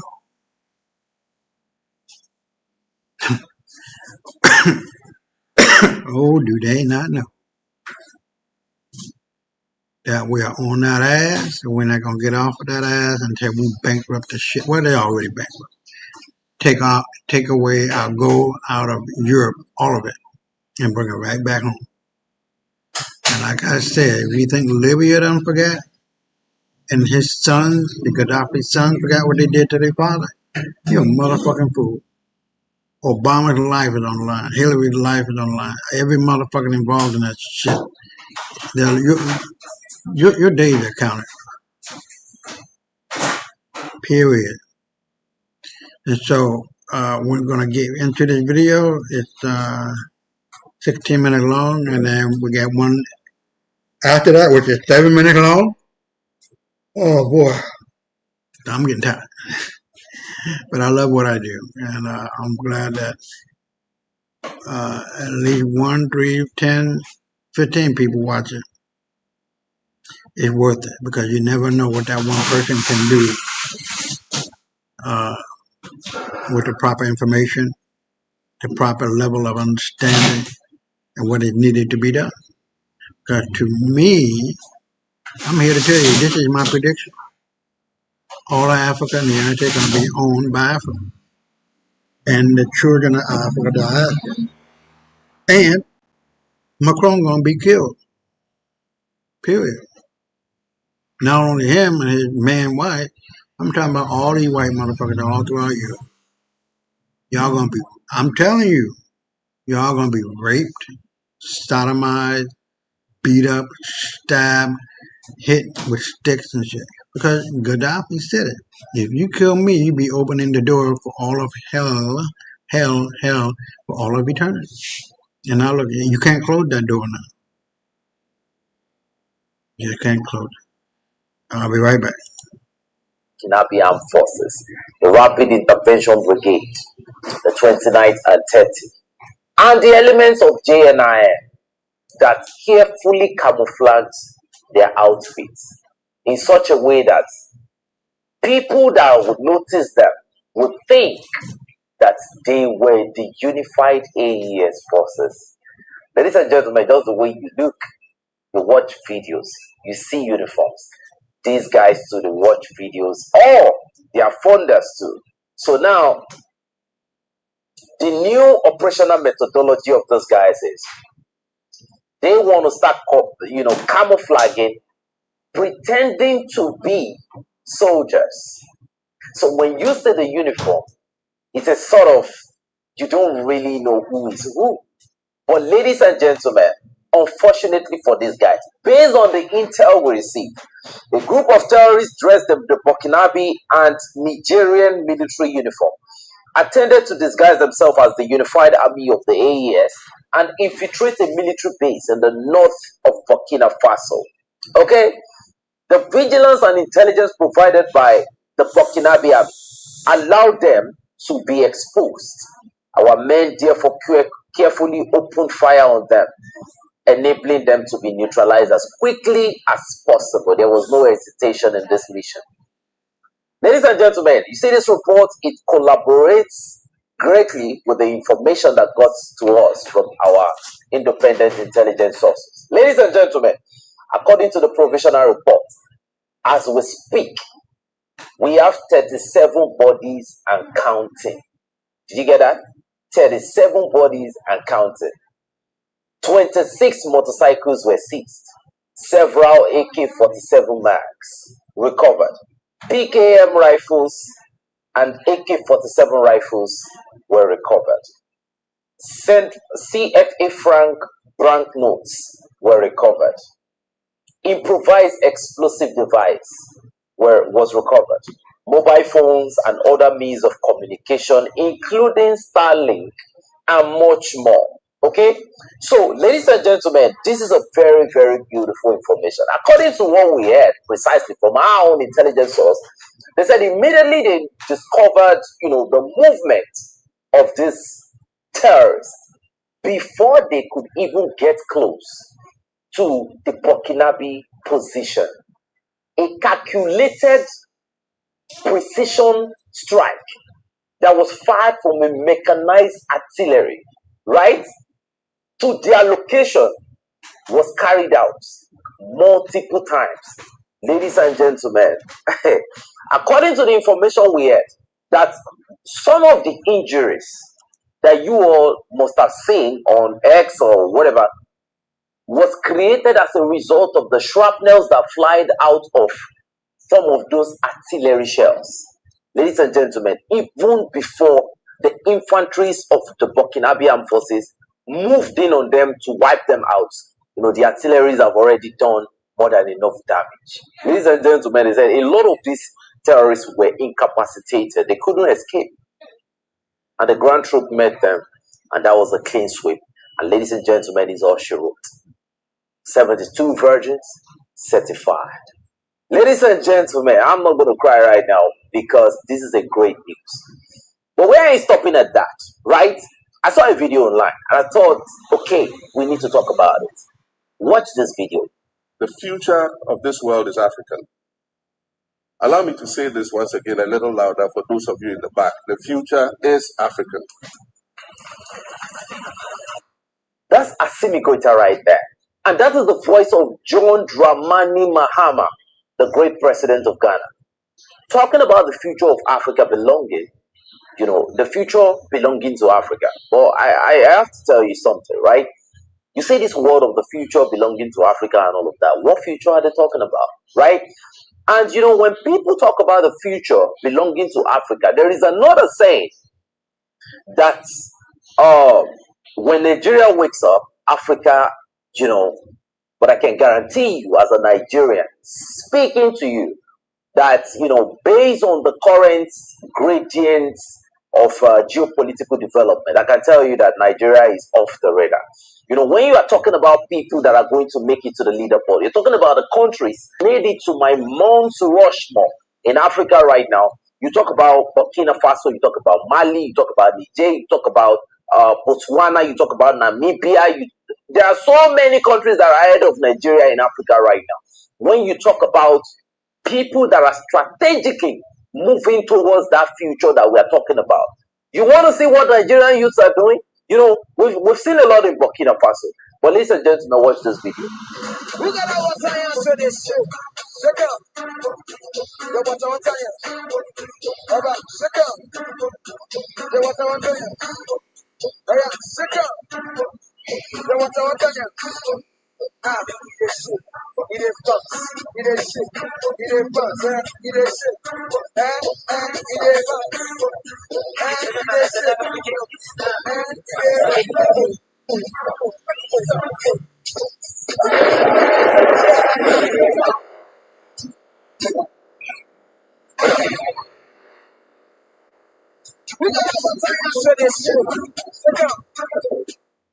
That is it. That is it. If it's not one controversy, they are busy doing a lot of unimportant things, covered in a shell, in a whole artillery shell of frivolities. Go and look at young people in Nigeria. The campaign is dangerous. It's exasperating.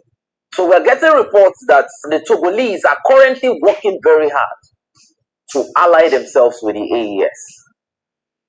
Chad was mentioned, and I'm not surprised because if you look at the recent move of Togo, they've been working in that similar direction. And according to even the latest information we had, that when the ECOWAS bloc, when they went full scale aggression on Benin Republic, Togo, the next door neighbor, did not even move a finger.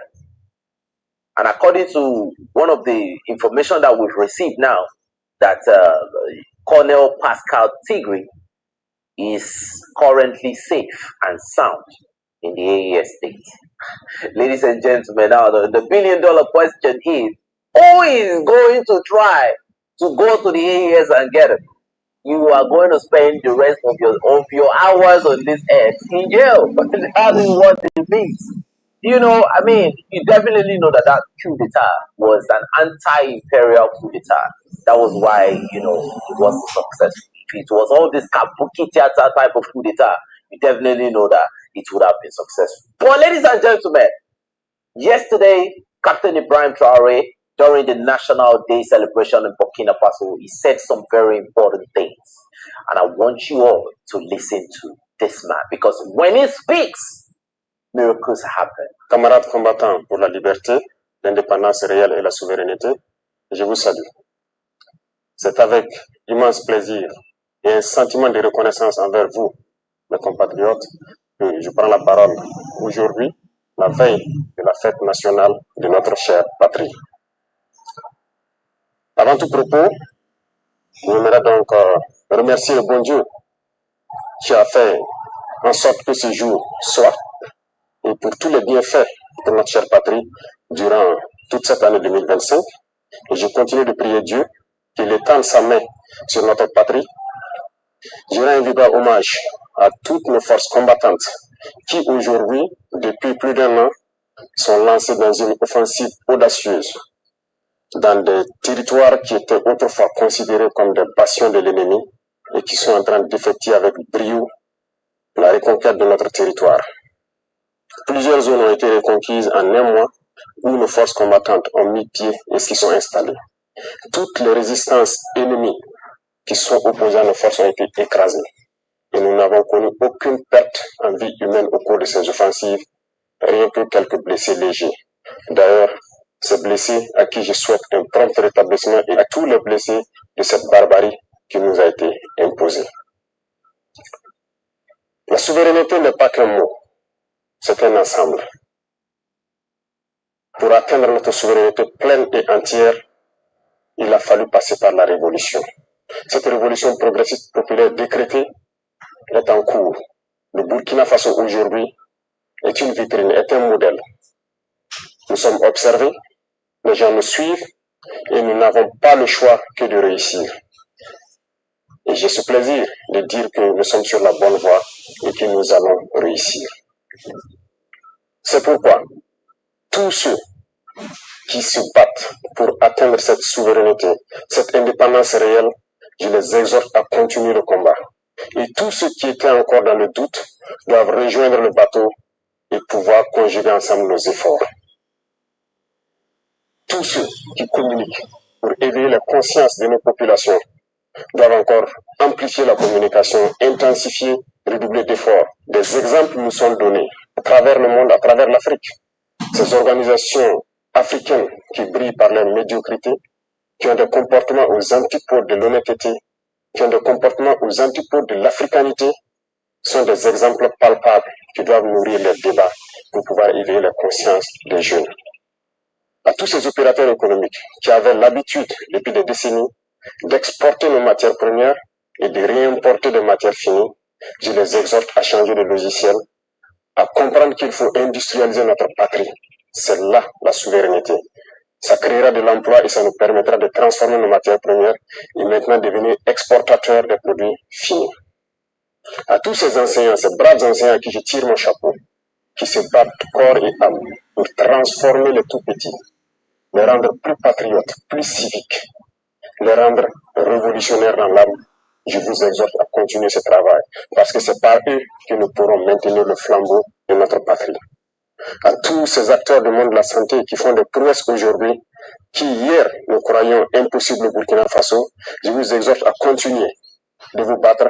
Nous serons de votre côté, nous allons vous appuyer autant que possible en matériel, en logistique, pour que vous continuez à exprimer votre talent, à faire en sorte que ce qui se fait ailleurs puisse se faire ici. Et à conjuguer vos efforts avec le monde des tradipraticiens, ceux-là qui utilisent nos plantes pour nous soigner, parce que la souveraineté, elle est aussi sanitaire. À tous ces acteurs du monde agricole qui ont compris le sens de notre combat, qui accompagnent dans l'offensive agropastorale, nous vous rassurons que nous ne ménagerons aucun effort pour que vous puissiez continuer à donner le meilleur de vous-même, pour que cette souveraineté alimentaire que nous souhaitons tant puisse être une réalité et pour toujours. Quiconque parle de souveraineté ne peut pas tendre la main pour continuer à demander à manger. Ça passe obligatoirement par là. Tous ceux qui se battent pour que nous puissions atteindre cette souveraineté sur tous les plans, pour que nous soyons réellement indépendants, je vous encourage à continuer le combat, à intensifier le combat, parce qu'il faut que nous allions vite et bien. Pourquoi je le dis? Il faut que nous allions vite et bien, parce que tout le monde nous regarde. Le monde entier regarde le Burkina, les Africains regardent le Burkina Faso qui a dessiné un modèle. Et il faut que ce modèle puisse donc inspirer d'autres peuples à rejoindre le combat de la révolution pour que l'Afrique soit libre, digne et prospère. La majorité écrasante des peuples qui nous soutiennent prie pour que nous réussissions. Nous les remercions et nous leur disons de continuer à nous soutenir parce que ce combat que nous menons, ce n'est pas uniquement pour le Burkina Faso, c'est pour tous les peuples noirs. Cette minorité qui est encore perdue, égarée, qu'elle soit au sommet des États, ou bien ces populations qui n'ont pas encore compris, qui continuent à prier pour que nous échouons, nous leur disons merci parce que leur haine nous permet également de continuer le combat et d'aller de l'avant. Et j'espère qu'elles comprendront un jour revenir à la raison et pouvoir se débarrasser de ces gènes de l'esclavage qui les tiennent. Le combat contre l'impérialisme, le néocolonialisme et toutes ces manifestations se mènent tous les jours que Dieu fera. Nous ne baisserons pas les bras, nous continuerons sur notre lancée et je pense que toute la jeunesse est aussi invitée à s'exprimer. Nous continuerons à les encourager pour que nous puissions atteindre nos objectifs parce que la souveraineté, l'indépendance, la liberté que nous voulons pour vivre en paix au Burkina Faso, c'est tout cela. Voilà pourquoi je dis que ce n'est pas qu'un simple mot, c'est un ensemble. Aujourd'hui, nous sommes fiers de dire que nous avons fait des progrès, tant sur le domaine industriel, industrie civile que militaire. Nous avons fait des progrès sur le domaine de la santé, nous avons fait des progrès sur le domaine des infrastructures, nous avons fait des progrès sur le domaine de la défense, de la reconquête. Ces criminels qui avaient occupé ces zones de notre patrie, croire que c'était leur sanctuaire, ont été délogés dans plusieurs zones, sont en train de fuir le Burkina Faso. Vous verrez certainement des images de leur fuite, mais nous leur disons qu'à présent, ils n'ont que deux choix. Fuir le Burkina Faso ou mourir, parce que les forces combattantes sont engagées dans cette offensive et ça va continuer. Nous allons poursuivre jusqu'aux limites de nos frontières et sécuriser le Burkina Faso pour que le Burkina Faso vive en paix, se développe, soit prospère, soit un modèle qui inspire les autres nations. Je vous souhaite une très bonne fête d'indépendance dans la sobriété, bien sûr, que ce soit une occasion de réflexion, de pouvoir discuter, d'échanger, de communier pour réfléchir à l'avenir de notre chère patrie et pour que le Burkina Faso soit un modèle. Je répète, le Burkina Faso doit être un modèle pour inspirer d'autres peuples. Vive le Burkina Faso, vive le pays des hommes intègres. Très bonne fête nationale à tout le monde. Je vous remercie. La patrie ou la mort, nous vaincrons. No Punjab. When I listen to Captain Ibrahim Traore, miracle happens. I don't want to take too much of your time today. If you enjoyed the video, you can help us to hit the like, share, and subscribe button. And I really, really appreciate everybody that have been supporting, donating, and you've been commenting, But if you're feeling generous, just help us hit the like, share, and subscribe button. Because if you don't, Andre will cry. All right, we're down to the last video. It's about 7 minutes long. Now I'm here to tell you, when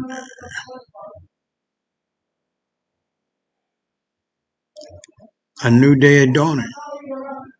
Black supremacy, black superiority, and black dominance is here to stay, and it's getting stronger and stronger and stronger every day.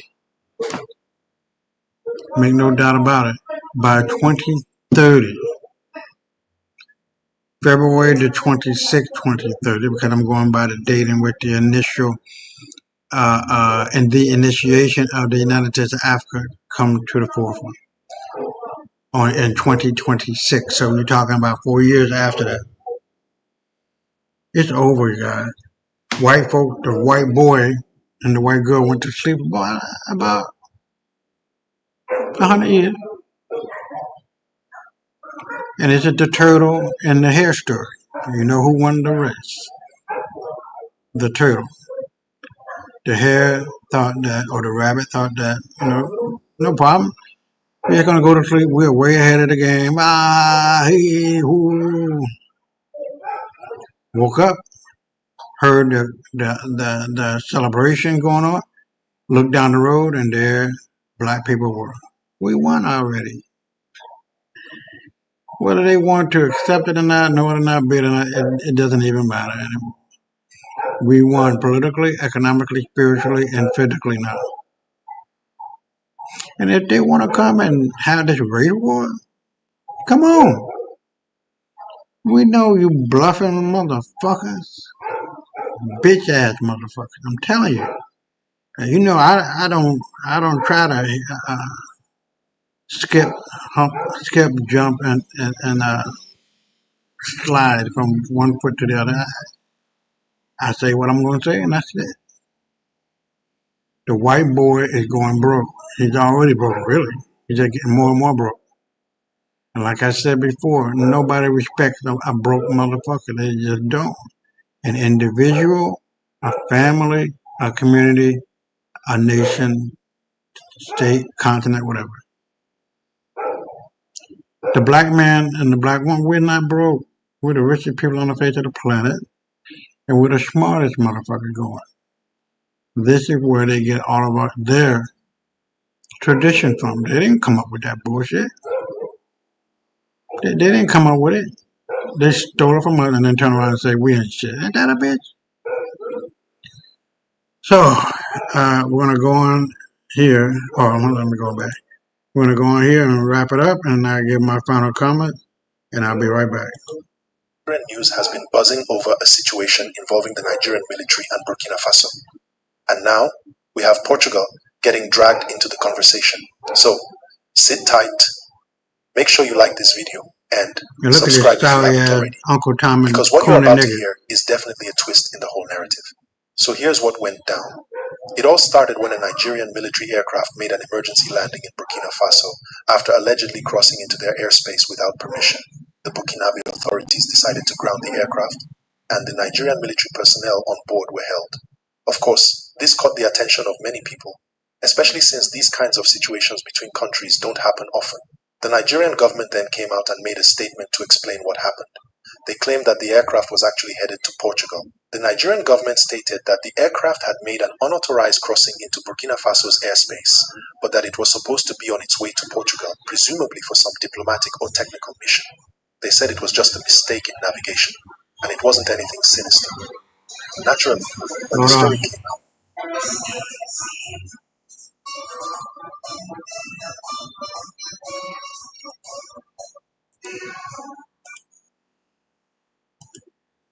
a lot of people assumed the Nigerian government was telling the truth. After all, why would they lie about something like that? But hold on, here comes the twist. Portugal has now officially denied the Nigerian government's claim. They have come out and said there was no planned visit, no request, and no knowledge of any Nigerian aircraft coming to Portugal. That's right. Portugal straight up exposed what seems to be a lie by the Nigerian government. Portugal made it clear that the Nigerian military plane was not headed to Portugal at all. There's no record of any such mission or diplomatic request. Now, this is where it gets interesting, because here we are with two versions of the story. On one hand, we have the Nigerian government saying the plane was simply on its way to Portugal. And on the other hand, we have Portugal saying, not true, we didn't know anything about it. So, what does this mean for the Nigerian government? Well, it's a major embarrassment, to say the least. The initial statement made by Nigeria was clearly false, and now Portugal is calling them out. This leaves a lot of questions in the air. Was the plane really just lost? Or was there something more going on that the Nigerian government didn't want to reveal? The Burkina Faso incident itself is already a big deal, but the fact that the Nigerian government tried to cover it up by blaming Portugal just adds a whole new layer of drama. And this isn't just some small misunderstanding. The fact that a foreign country is calling out another government for spreading misinformation raises serious questions about transparency and accountability in international relations. Now, you might be wondering, why would the Nigerian government lie about something like this? Well, that's the million-dollar question, right? There are a few possibilities here. One is that the government might have been trying to protect the military's reputation by making it seem like the flight was part of an official mission. Maybe they didn't want to admit that their aircraft made a mistake by crossing into Burkina Faso's airspace. Or maybe there's more to the story that we're not being told yet. We can only speculate for now. But regardless of the reasoning behind it, this situation paints a bad picture for the Nigerian government. Lying about something like this not only damages their credibility, but also puts them in an awkward position with Burkina Faso, which is already not the easiest country for Nigeria to have positive relations with. And now, to make matters worse, they've dragged Portugal into the mess. And here's where it gets even more interesting. If you look at the bigger picture, this incident isn't just about a military aircraft or Burkina Faso. It's a reminder of how easily misinformation can spread, especially when it comes from an official source. When a government speaks, people trust that information. But in this case, we saw how that trust can be broken when the facts don't add up. Now, let's take a step back and think about what this means for the future. One of the things this situation has highlighted is how important it is to be cautious with official statements, especially when they involve sensitive matters like military operations and international relations. A small mistake or miscommunication can lead to huge consequences, not just for the country involved, but also for its international standing. At this point, I'm sure you're wondering what happens next. Well, the Nigerian government will likely have to address this issue at some point, especially if more international media pick up the story. They'll need to come clean and explain exactly what went wrong, because right now, their credibility is in serious question. Will they stick to their initial story, or will they come up with a new explanation? Only time will tell. But one thing is for sure. This whole situation has sparked some serious doubts about how much of what the government tells the public is actually the truth. And for Portugal, they've come out on top here. Not only have they defended their own name, but they've also exposed a lie that could have caused serious damage to the relationship between Nigeria and other countries. Let's give credit where it's due. Portugal stood their ground and said, "We didn't know anything about this, and we're not involved." But now, let's think about the wider implications of this. If a government can lie about something as serious as a military operation, what else could be fabricated in the name of protecting national interests? It makes you wonder about the bigger picture, especially when we think about other countries, military operations, and the stories we're told. What if there's more to the story of that aircraft's mission? What if this was just one piece of a larger puzzle we're not seeing? And finally, let's talk about the impact on Nigeria's international relations. Right now, Nigeria has a lot of work to do when it comes to diplomacy. Relations with other African nations are important, and this kind of misstep can damage trust. The last thing Nigeria needs is to be seen as untrustworthy or deceitful in its dealings with foreign countries. So this whole incident could hurt the country's reputation unless the government does something serious to address it. Before I wrap up, let me remind you again, like, share, and subscribe for more content. Trust me, you won't want to miss out on future updates. We'll be keeping an eye on how the Nigerian government handles this issue, and we'll bring you the latest as it develops. This whole situation with the Burkina Faso incident and Portugal's denial is a huge deal, and it shows how easily things can spiral out of control when governments play fast and loose with the truth. Stay tuned, stay informed, and always make sure to check your sources. This story is far from over. Be. All right, now this is not one, but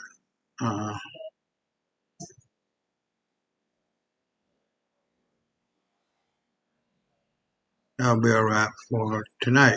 So let me come back and it will wrap it up and let it be what it be. So I hope each and every time that you are here, Brother Willie, and other people who will see this, that you guys leave a comment. What happened? But anyway, outside of that, I really appreciate you guys being here and knowing fully well that I'm hoping that it means something to you. I hope that it opens a lot of eyes that were previously closed or did not see. And that's the whole point of Straight Talk. Just giving it no bullshit, no chaser, no however you say it. And it is what it is. And what we are seeing, ladies and gentlemen, is the fallout of white fragility, white trash. They don't know what to do, how to do it, why to do it, where to do it, when to do it. They're confused little kids trapped in a man-woman body. They're not adults. White people, troglodytes, tell me who they're not adults. And that's why I say they're a white boy and white girl. They're not. They don't have the brain capacity to be a decent human being, to be a moral human being, to be a person of character and of integrity. Like we taught them, but 3 times they fucked up. In Egypt, the Pharaoh, the Queen of Egypt kicked him out and told you, bring your ass back. All of your heads will roll. It should have been rolling then. Greece and Rome, same shit. Kicked him out, killed him. Now we're on the verge of killing them and killing them and killing them till they get down to virtually 1 or 2 of them left in the world. They're on the way out. No ifs, ands, or buts about that. But what I'm overarchingly seeing is the total destruction of white folk from the inside out. We don't have to do shit. They're the worst of the worst of want to be human beings. Worst drug addicts, worst alcoholics, worst domestic violence, worst school shooting motherfuckers, worst everything. And so their birth rate is like 0.02 now. It used to be when I wrote my book, finished writing it was like 0.09. To maintain a population, you need at least 2.1 or greater. Black people 9, Mexicans 100. White people now, after taking the vaccine, of which 75% of them took it, causing chemical castration and early death, but definitely they're not the same anymore. If you're having baby with these motherfuckers, good luck. But overall, you are seeing and witnessing the cries, the final cries of death to the white boy and girl. That's what you're saying. That's what you're hearing. They don't want to be no minority, but they've always been a minority. 7.9 billion people on the planet, they 0.1. About 100 million of these people are left on the planet, and they're going quick, fast, and in a hurry. That's not a made-up thing. And the world has not forgotten what the white boy has done. Payback is a bitch. Your heart will run with fear every time you see somebody black. And your mind will never know another day's rest. For all of eternity, white boy, white girl. You're not going to know it. And you don't deserve to know it. You deserve to get all the hell that you deserve times a billion. Your white bitch don't want you no more, white boy. They left swinging from one side of the lake to the neck of the black man. They know that you white boys are not real men. The black man is. Has always been. But that is where we are, ladies and gentlemen. Accept it. Move on. Look for opportunities in this world. Because come Tuesday night, I'm going to be covering that. What is going on with the banking and all of that, right? With XRP, Bitcoin, and all of that. And if you take the information and the advice, great. You've gone along and propelled yourself forward. Now, if you just sit on your hands and do nothing, knowing fully well that the world repeats itself, historically speaking, so we got a 1929 situation happening in 2029. Get ready, prepare, so that when it does hit, it doesn't hit you as hard. It'll hit you, but not as hard as if you were unprepared. Get prepared. But on Tuesday night, I'm going to be covering this. All right? So for the next 24/7, 365, and thank you for being here, stay black. Until next time, family. Love you guys.